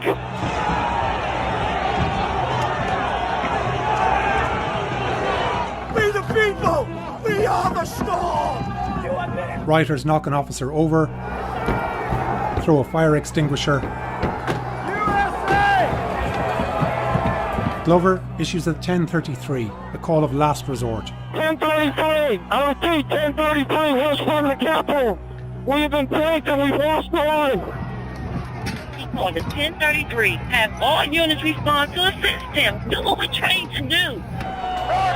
Jesus, what a total breakdown. Do what we're trained to do. Well, there's not enough people on hand to do what you're trying to do. Hound the police even as they retreat to the upper level. Oh, they're blowing the bear mace in the police's face as they're retreating, as they're falling back.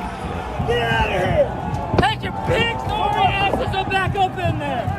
Run your sorry asses off!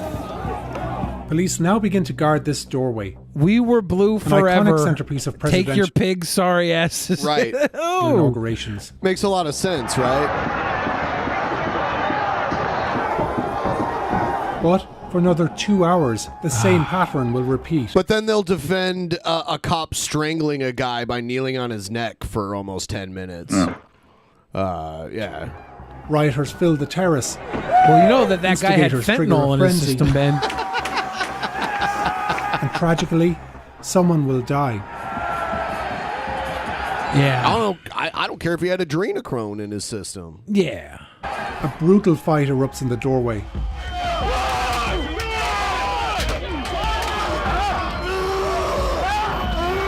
The mob heaves in a coordinated scrum. I remember when some people were trying to say this was like QAnon people pretending to be Trump supporters. I was like, yeah, it's one of those things that Yeah. green that in a green says You mean Antifa, right? Not QAnon? Or did I say that? Yeah. I'm sorry. I meant Antifa. This is Antifa pretending to be Trump supporters. Right, that's what I meant to say. Sorry. Yeah, they said that, but it's like this is so verifiably false. You know? I wish the New York Times would have put in the point where Kevin Sorbo decided this wasn't a good idea.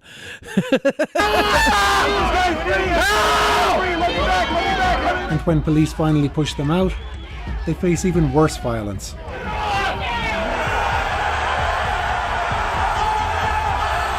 They are tased, gassed, and robbed of their equipment.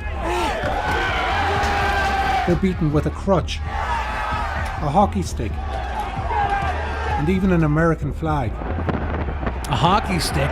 Is that aggression At least from Canada? 4 officers are pulled into the crowd. We will not accept this Canadian aggression.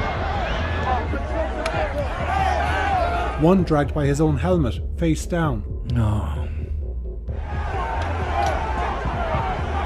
And again, the frenzy turns fatal.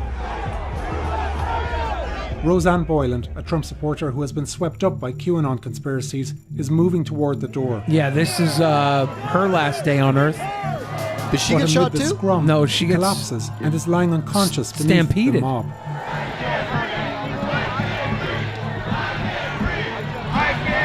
Yeah, as the crowd sarcastically chants a Black Lives Matter While slogan. they're sarcastically chanting "I can't breathe," there's a woman in this same crowd. So what happened being to her, suffocated by being stepped on? Did she have a heart attack or something? Or? I mean, they're gonna Well, tell you. I think she was basically trampled to death. Boylan's friend, Justin Winchell, tries to pull her to safety. He screams for help. I need somebody! But instead, fellow rioters trample over Boyland and charge at the police again. That guy had a Michigan shirt on. Oh, God. That motherfucker that trampled that person had God. a fucking Michigan shirt on. But instead, fellow rioters trample over Boyland. Right there. Right there. Yeah. Right Yeah. there. You know, Ben, I know it when I see it. up until now, I thought your hatred for Michigan was unjustified. I know it when I see it. I thought it was just a horrible bitterness you held against a state, but I realize now, Ben, you've been right all along. I know. You got him red-handed. We have to joke right now, you know, because there's a woman being. He was the stomped first out. one to trample on her. And charge at the police again. Boyland will I don't be think pronounced Streamlabs dead got at turned a off local on purpose, hospital in the Captain evening. Snacks. Did I turn it off? I don't know this. I think we might have missed one. I By don't the think end it of the got turned day, off. rioters have breached and entered the building in at least 8 locations. I'll read them in a There's bit. the first breach, which we've seen, when rioters smashed through 2 windows and a door. Beside that, a rioter with a crowbar smashes in a second door and then opens it to hundreds of people.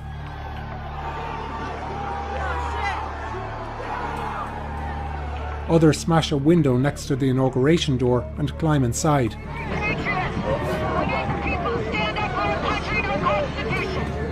At this entrance, police stand aside and allow rioters to stream in unchallenged. On the north side of the building, police in riot gear yield and let the crowd in. Another 3 breaches are on the east side, 2 by the central doors into the rotunda, and this southeast door leading to the House chamber. Matthew Quickla. It's the arrival of more Metropolitan Police and other agencies that finally turns the tide. When those officers enter the rotunda, they clear it in just 20 minutes.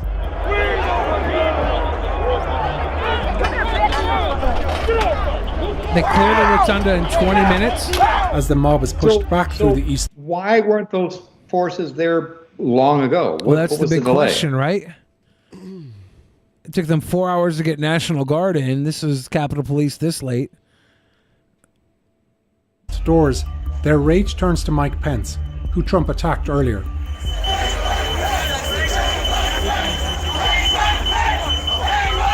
Metro officers also stop other rioters from entering on the west side, where the mob first broke in. Yeah, I think it's this kind of stuff that I don't think Mike Pence would want to be Trump adjacent. What has he said? since this. But on the other hand, Mike Pence has not come out and condemned Trump for the thing. He's sort of playing this. Well, maybe I get to be on the ticket or not. I don't know. I don't understand. But Pence has not come out and done a strong condemnation of this sort of. It was elections. literally what Trump said that had an angry mob looking for him and wanting to kill him. Yeah. So I mean, if he's gonna stand by Trump at this point, he I don't know. he seems to be kind of on the side, but on the other hand, he's not come out and done an angry denunciation. Remember even Mitch McConnell, when they come back to the Senate, does a strong condemnation of what happened. And now he's sitting there saying, no, we don't want any investigation. I want all my fellow Republican senators to not vote for this. And McCarthy, the Republican leader in the House, is saying we'll punish any Republican that joins on the investigation committee. Again, the GOP is aiding and abetting of this crowd and avoiding having consequences as much as they can, because Trump doesn't like it and it's inconvenient for Trump. Yeah. And his narcissism. Yeah, and then there's the few Republicans that won't buy into it. There's like very few, and they're getting punished for it, like Mitt Romney and Cheney. There's a few of them. Go, push it that way.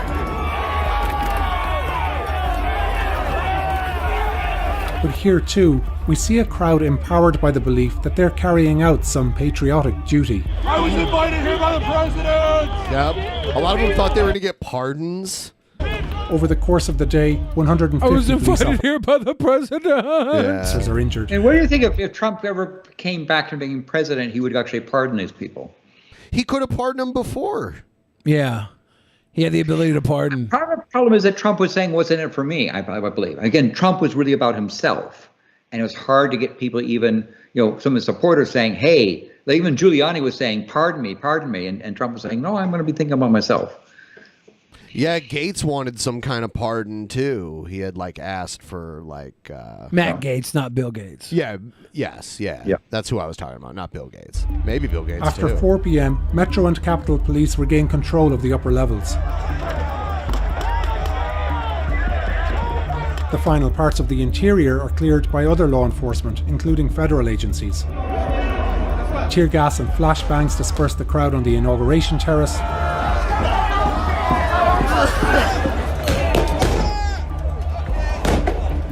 The Virginia State Police and Arlington County Police help to reclaim that area. Then rioters are swiftly pushed off Capitol grounds by a reinforced police line.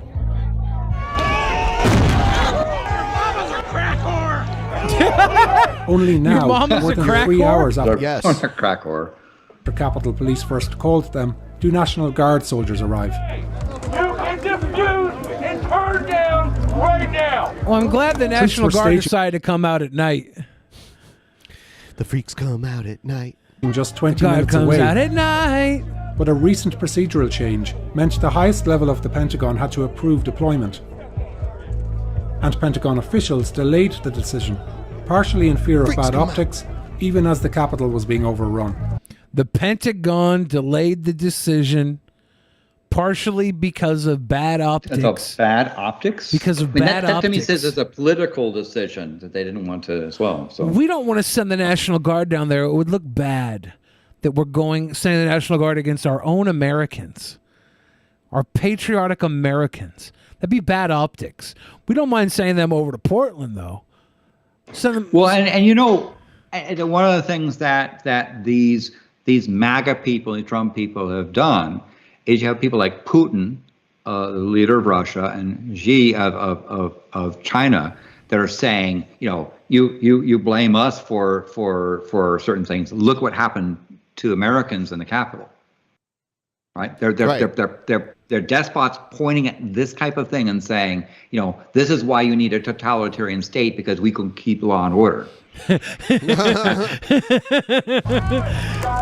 Trump thought that wasn't a bad idea, right? Isn't that what he said?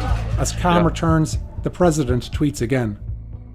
He repeats that the election had been stripped away, calls his supporters great patriots. Yeah, he's fanning the flames while it's happening. And says, remember this day forever. But he didn't say go home with love and peace. He does that. And you realize these were tweets that they brought up in the trial in the Senate. And yet there were 43 Republican cowards who couldn't even consider impeaching the president. We love you. You're very special. The aftermath of January 6th has been as divisive as the lie that launched it. Even as one arm of government has indicted hundreds of rioters, Republican lawmakers continue efforts to normalize what happened with a mix of denials and conspiracy theories. Some of the people who breached the Capitol today were not Trump supporters. I knew those are people that love this country, that truly respect law enforcement, would never do anything to break a law, and so I wasn't concerned. They include Paul Gosar, who'd been at the Trump rally. The DOJ is harassing peaceful patriots across the country. And Andrew Clyde, who we saw earlier, standing just a few feet from rioters. There was no insurrection, and to call it an insurrection, in my opinion, is a bold-faced lie. Republican leaders have blocked an independent investigation that could have brought new details to light. I've made the decision. Shame on them. Turtle Man. Shame on you. Sure. The House Democrats' slanted and unbalanced proposal for another commission to study the events of January the 6th. And in May, a top Republican was ousted from the party's leadership after blaming Trump for inspiring the riot. I think that the we party have reached our goal. Yeah,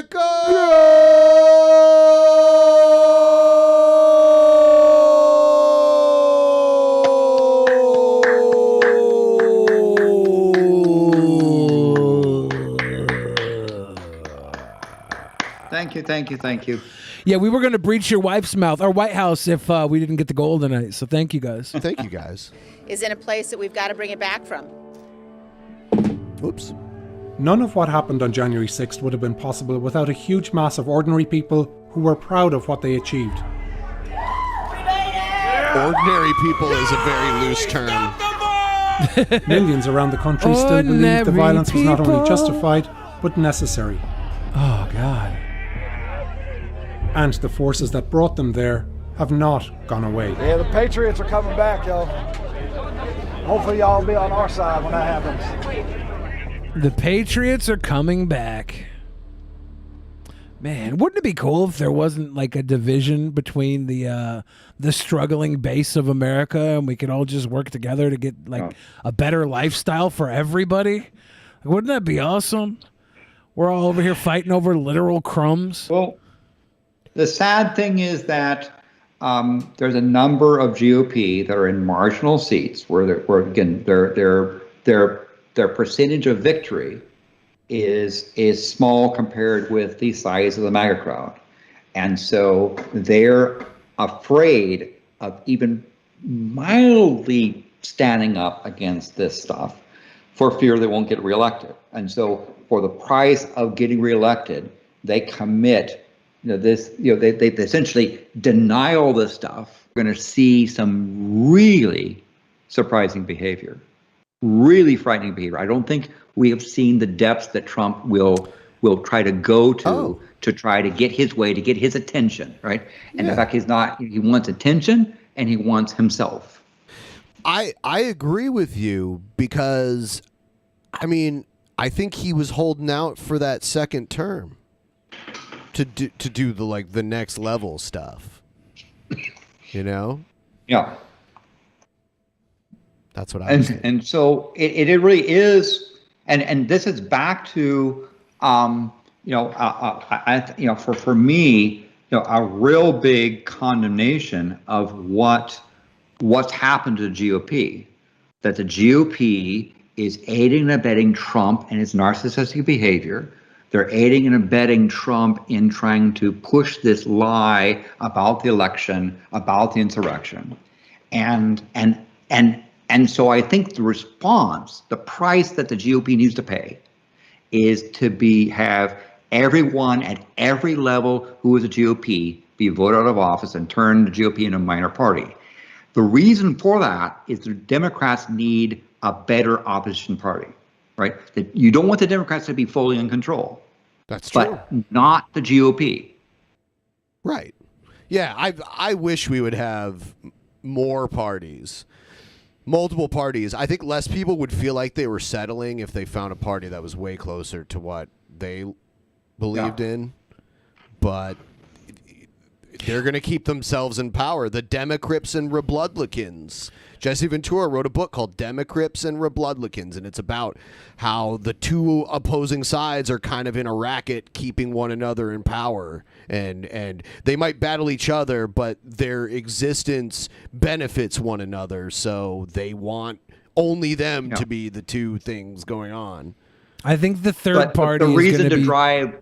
Please go ahead. I think the third party is going to be tech-based, and we're going to invent a new way to aggregate people together, and it's going to be technologically advanced, and it's going to rise up outside of this system, and it's going to usurp the system when we start solving some of humanity's problems through the connection of humanity and technology. And it won't be a party like the Republicans or the Democrats. It will be a movement that solves a lot of the problems of division. I think we're on the precipice of that based on the humanity forward acts that are going on right now. Sure. But as long as the GOP leadership and the GOP elected officials continue to promote Trump's stolen election lies, and as long as they feed his narcissistic behavior, then I believe what the voters have to do is reduce the GOP to a third minor party, and that we need a new alternative party to Democrats to be part of, because you don't want a one-party system, right? You don't want to be something like China or South Africa, where one party just runs it all and get massive amounts of corruption. But they get more stuff done, don't they? Like we have just not to say that stuff you want, right? That's the thing. Yeah. We have the two parties that just fight and bicker back and forth forever in perpetuity. This is the timer to end the show. We're just going to hang out for this much longer. You guys helped us meet the goal. You guys are amazing, and then we're going to wrap it up and get out of here. Why did you start the timer at 1488? I didn't. I started at 15. Are you dog whistling, Ben? Yes. Let's talk about cookies and ovens really quick here. Oh, no. Let's talk about donuts in every pot. Donuts in every pot. A donut in every pot. And a white bread pizza in every oven. What is this? Oh, what is this? I'm Ben. Bend over. Yeah. Okay, this is dumb. Someone sent me this video. I was moaning while getting a massage at the mall, but it's like some hidden camera, like blooper. Oh, have you seen? There's like a TikTok video. It's this fat guy, and he's faking getting choked. He's faking he needs a Heimlich, and then some other guy comes up behind him to give him the Heimlich, and the second he goes in for the Heimlich, the fat guy's just like, oh, yeah. It's so cute and funny. It's way funnier than this one. So weird. It's way funnier than this one. It's pretty weird. It's just a prank where the guy comes to save him, and the guy pretends to be horny from getting the guy's arms around him. It's so funny and cute. It's so funny and cute. That's pretty weird. Taco Bell ketchup. Free healthcare, whether you like it or not. We need to dismantle the entire system that healthcare is based on. We need to actually have people healthy in America and not just being treated for profit. There's so many problems over here that the government's not going to fix. There's the layers of problems we have that government doesn't give a fuck about. Yeah, but I think the U.S. has what it takes to work on and to improve itself and to. Why do you think that? And to work on those problems. Why do you think that? One, because people vote, unlike you. So. I vote. I just didn't vote this last time. Yeah, that's part of it. You didn't vote in any. I think people you didn't vote vote in midterms either, and though, also right? people are involved, right? I think that's the other thing is that people are involved at all levels. And what I would encourage people to do, particularly, is to look at getting involved in your local city, county, or commission area, to be involved and to contribute, right? And do your part to try to make things better. At least leave it better. Leave office better than when it was there. And I think it's because the spirit of the people in the U.S. and our sort of can-do attitude are going to help us improve. Will we be perfect? Absolutely not, right? look at us now, right? But I think we have what it takes to improve. That seems like you're drinking Kool-Aid to me. In my mind, okay. Go ahead. Yeah, in my mind, like you're buying into the idea that voting will get you somewhere. I think if you want to change the world, you gotta actually get out and do it. You don't have to vote for somebody and have them do it. Well, that's what I'm saying is that voting is a start to being involved. But it's one of the but the other thing you have to do is you have to. I think you need to volunteer, because there's plenty of boards and commissions even before you get to elected office where you can do your part in your own community. Think of how wasteful that is, how wasteful of time all that is. You go and you volunteer, you do all this work to make a movement that may or may not get up to that next level, right? There's all this bureaucratic bullshit to get something done when you can just go around all this and make it happen independently of your government. Right? That bureaucratic bullshit is the difference between a democracy and a dictatorship. We don't live in a democracy, though, right? In the PPC, it's very efficient. Isn't this really an oligarchy, though? When you look at all of it, is that the best way to look at it? A lot of decisions get made at the local level.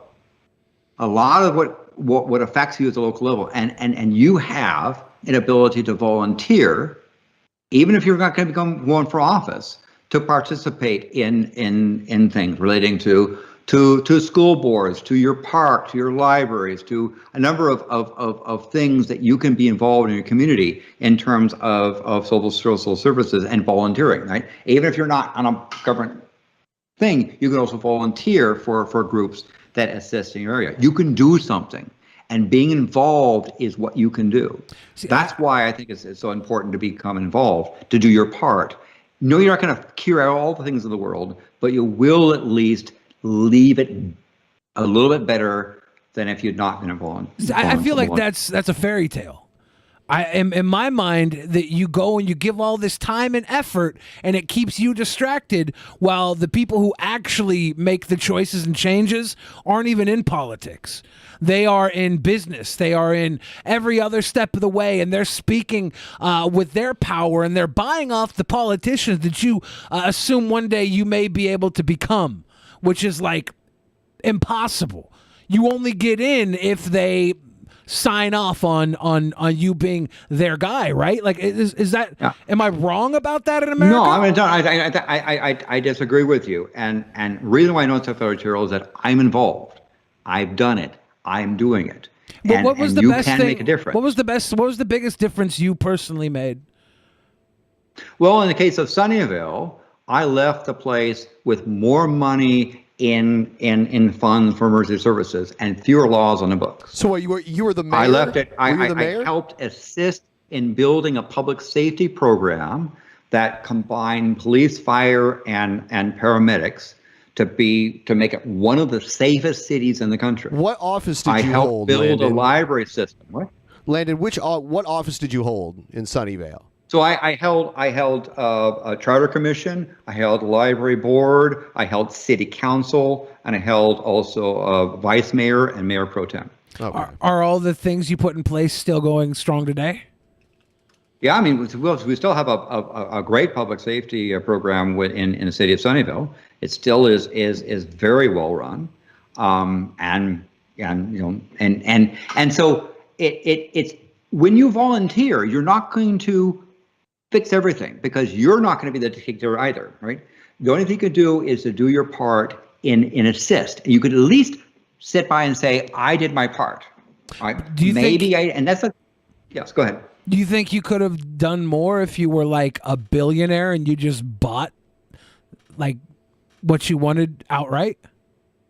I could have done different, but in a democracy, there's an extent at which you can't buy your way into what you want. You could have bought safety, like as a billionaire, right? You could have just bought more private security for your city.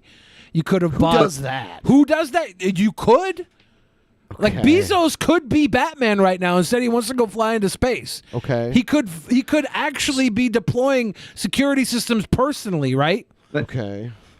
But Billy, I'm saying you, Billy, can help make your community a little bit better by volunteering a little bit, and be it a nonprofit, be it at a commission board, and you can at least at a minimum say, I tried. See, I feel like I made a difference. I feel like me saying I made a difference by going and volunteering for somebody else's campaign is me wasting my time. I make a difference by making people smile and laugh. That's my contribution to this world. I wake up every day. Billy's gift to the world is himself. My gift is my song, Ben, and this one's for you. You never miss a moment. But that's what I'm saying. Like I feel like I am contributing to my community by being a positive source of entertainment, and I feel like my talents would be wasted if I was petitioning for somebody to come in and push their agenda, and then it gets overturned in 4 to 8 years, and then the other side goes back until things get too bad, and then it's just back and forth forever. Our times are so short on this earth. Do something that actually makes you feel like you're making the world a better place. I don't see how politics would do that with me, right? Like I'm doing what I believe is making the world a better place. You're assuming that what I'm talking about is being part of a campaign and run for office. And that's not what I'm talking about. I'm talking about you volunteering your time for your community, you contributing to your community.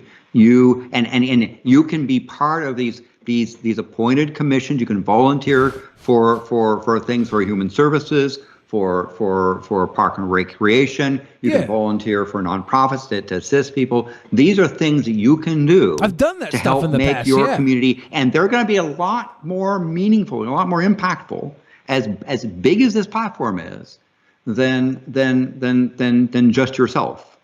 And that's part of the thing about, that's part of the volunteering. And that's one of the reasons why I think America has ability to improve itself. I've volunteered. I've done the stuff you were talking about. I've done parks stuff. I've done that. And I feel like it was self-serving. I feel like me being on the internet and telling dick and fart jokes is far more better for the community. Of course you believe. So wait a minute. Based on results, yes. I dug up some trees. Tragic. I dug up some trees. I made some promotional material to show off the parks and the recreation ability of my hometown. I was on all these committees and all these things when I was very young, because when I was young I had hope for making change, and I saw exactly what went in and what came out of it. And it was a waste of time, and I said, okay, I'm just going to do what I think will change the most lives. I'm going to make people who probably are depressed forget about it for 3 to 4 hours a night, and that's maybe longer, maybe for a few weeks. They're like, oh, that thing Billy said four months ago was so funny, I still got a little boner. It's always been more appropriate for me to do this than plant a tree. We will disagree, because I think what you're telling about is a tragic story. But I think people can continue to volunteer and do those things. You don't volunteer to become the dictator and get it your way. You volunteer to put in your 2 cents and your time and your effort. That's why you volunteer. What he's saying is the reason why there's so much pull back and forth, like you think you make a little progress for what you think is right, but then it goes back the other way, is because no one is dictating that it happens that way. There's enough opposition to where it kind of... Is that basically what you're saying? Yeah, and that's one of Putin's arguments as to why he's a more effective leader, because he says this democracy stuff is inefficient, right? He cracks heads and gets his way, so he believes, and tells Biden and tells Americans, your democracy and your volunteerism is inefficient. Yeah, I agree with Putin. And I think it's but this is part of the American system, is it is inefficient, right? It did not set up somebody to become a dictator. The inefficiencies are part of the system, but the other part is the volunteerism. It's we the people. You are part of the people, and so you have an ability to contribute. You're Will you telling fix me everything? No. Will you become the top leader? Not necessarily, unlikely. But you can at least do your part. And so I've done it, and I've been proud of the part that I've done. That's awesome. I love to hear that. I also, to me though, in my mind, I just sounds like you're giving buzzwords that they sell you to make you buy into the system that works in their favor, right? Billy's running unopposed for the mayor of Fridgeville, and Fridgeville is the basement at Joe's house. I'm honestly thinking about running for the mayor of space. I have actually seen the results I've made. Yeah, no, I've actually seen the results. I'm not trying to take away anything from what you've done. I think it's. I believe that you've made. And in other words, change. neither am I trying to keep for your comedy. Yeah, because I think comics are an important part of society, and in particular, one advice I do is never apologize for a joke. Of course not. I apologize. Oh, you for did bad apologize. jokes. You had a joke. You went to Onision's house during a live stream. That was kind of a joke. I mean, it was a joke, and you apologized. But for I it really a lot. apologize for the views and the money. Sure, you did. For all the donos. And so comedy is an important thing. And so I'm not taking away from your comedy thing. Yeah. I'm just saying that there's more ways to contribute to society, and those things are actually do make a difference. No, I definitely believe that that's true. I just, in the grand scheme of things, presidential election to me, the politics is set up to keep us distracted and divided, is the way I see politics in America. And that's why I didn't feel like taking a part in it this time, especially because we always vote blue in Washington State anyways. So me voting for the president would have been a waste of my time. And I hear you. I vote not to win.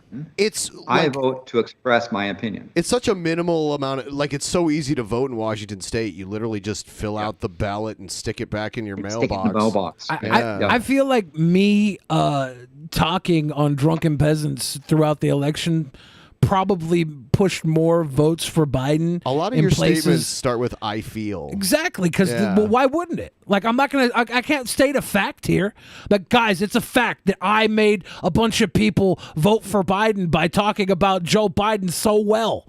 I think we are on a political show. We drive people to go out and make votes based on their opinion on things. And I feel like that's part of my contribution. I don't have to vote to actually be a contributor. And I would say certainly be prone to mirth and laughter, because that's going to help your life. And comics do a great service to help that. But do other things as well. Help your community and give of your time. It's not only richly rewarding, but you will have impact far beyond what you know. You do it because it's part of it. We're part of the we the people, and so I would encourage you to do all those things. Yeah, I'm not sure. I live in Jeff Bezos's backyard. I go and plant a tree in my community, and before long, it turned into a 18-story livable complex. Oh yeah, it did. It did. I'm like, geez, what's the point? Bezos is just going to cover up all my hard work. The point is because it's tried. Because the point is to try. That's actually. I feel like I'm trying in a way that's more efficient for me and who I am and what I want in this world. That's the difference. I feel like there's a lack of efficiency in the old way of politics, and it frustrates me. And to participate in it, I don't see the point. But politics is not. I mean, I'm not talking about politics. I'm talking about volunteering. Well, yeah. And being on the Park and Recreation Commission in your local community is not politics. Yeah, it's about volunteering. The conversation started because you thought it was a travesty that I didn't vote, and that's why I think I'm tying it back to politics. I do. That's why I'm tying it back to politics. That's one of the things as citizens that we need to do. And so not only do I vote, but I study the ballot. So I spent several hours looking for things so that when I cast a vote, I made sure that my ballot reflected my opinion based on my best judgment. And it wasn't. I didn't vote to win. I voted. I mean, for you could vote on you could vote on like more money for the schools and that kind of stuff. You don't have to vote for politicians. Yeah. You can leave that part blank. You can vote on like tax levies I could. Yeah, It's not- so it's not that a part is didn't. laziness. No, it's not laziness. It It's me is. not caring. I don't want to be a part of it. I feel like the entire system. And plus, we voted so many things in Seattle that got overturned because it didn't flow with the idea of the city. Anyways, we're kind of we're kind of bought and paid for. One thing recently that Billy is right about is we voted to get $30 car tabs and it did pass, but they were like, whatever, you're not going to get them. Yeah. You're still going to have to pay 10% of the Blue Book value of your car when you renew your plates every year. So if you have a halfway decent car, you're paying hundreds of dollars a year to get your stickers on your car every year. I think that was bullshit. Like, why even allow it to be on the ballot and let people vote for it and then be like, oh no, they should have at least stopped it from being on the ballot. I'm not sure what. I mean, I saw that measure. I'm not sure what was deemed to be unconstitutional by the courts on the measure. Because it brought in crazy amounts of money. You know, you see all the people in the Seattle area driving expensive Teslas and Italian sports cars and shit like that. Think about how much money those people have to pay every year. Mike Design says DP fan base is so much smarter than Billy. LOL. I will debate the entire fan base one by one. You know, I will smash you all. Normally, it's we're not normally, but a lot of times it's just me and him here, and I don't even argue with him because then we start arguing about like what he actually meant by words, and I'll be like, no, that's wrong. And he's like, but if you think about it this way, this crazy way that I'm about to like mix it together for you, I was actually right. And it's like, I can't do this. Saying I feel like not caring is intellectually lazy. I feel like caring about politics is the equivalent of fantasy football. That's just how I see it. Well, and what you raise an interesting point. One of the problems of politics today is it's a sports mentality, right? It's my party versus your party. So when you say, hey, politician so and so is doing something bad, and the response is, yeah, but that other politician, right? It's the Raiders versus 49ers or Packers versus the Vikings type of mentality in sports that the sports mentality in elections, I think, does a disservice to our representative democracy. Yeah, where you're playing for a team, it's about winning. Like a lot of people will vote for the person they think will win because they care more about voting for the winner than like getting the best person in there. That's excellent point. Yeah, that happens a lot. I do think though, like if we take the false dichotomy argument out of it, Billy, you could vote for the tax levies and shit, right? But why would I? Why wouldn't you? Because I'm just going to go with the flow of things and react to whatever the masses decide to put in or the people in control of the masses decide to put in. Okay. Yeah, because those elections are on such a smaller scale. Your vote matters a lot more in those. Yeah, and again, it's one of the things where the election, the ballot is not a test, right? And if there's measures or people you don't know or all the votes there are unacceptable, then pass it over, in my opinion. And sometimes I do vote. I really don't care to though right now. The way I look at everything, I just it doesn't drive me to vote. And I'm not going to just vote because it's my obligation as an American or a civilian or whatever it is. There are some countries where it is an obligation, actually. Yeah. There are mandatory vote countries. We are not one of them. Yeah, and I'm not sure that those mandatory vote countries get a better electorate as a result of that, but that's the thing. So I would say it's something I look forward to in doing. Doing my part in studying the ballot and expressing myself, and I vote based upon my opinion, to express my opinion, not to win, and I will be happy to vote for somebody if everyone says, oh, so and so is not going to win, right? Yeah. But if I think that person is the best for that office, I'll vote for that person. Yeah, I did that once.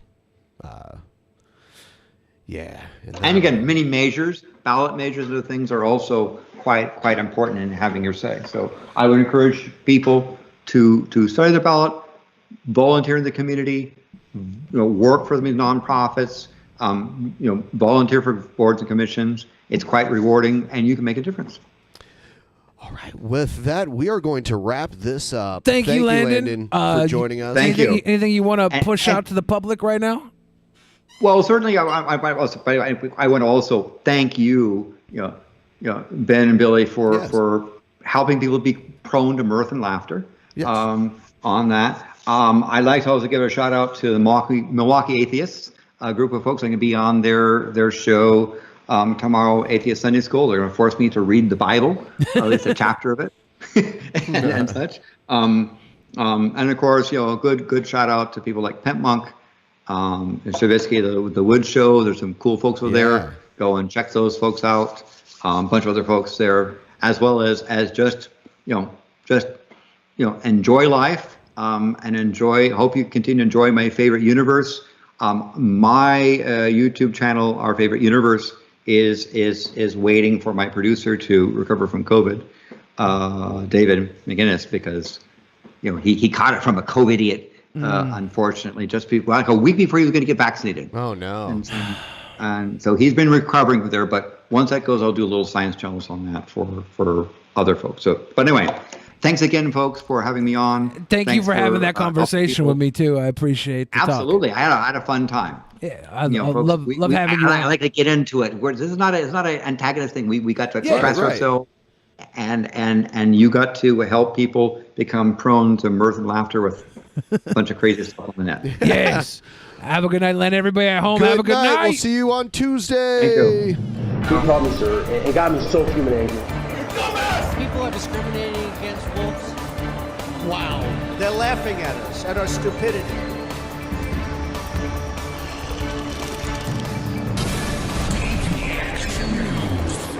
And you better well learn to love it.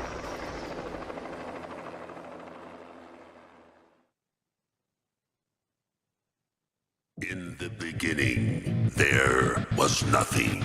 And then there was the Drunken Peasants Podcast. Drunken Peasants. Drunken Peasants. Drunken Peasants. Drunken Peasants. From the strangest corners of the internet, gonna get TP'd by Billy and Ben. You know where you can find them at. Get ready, cause they're gonna kick your... Drunken Peasants. Drunken Peasants. Drunken Peasants. Drunken Peasants.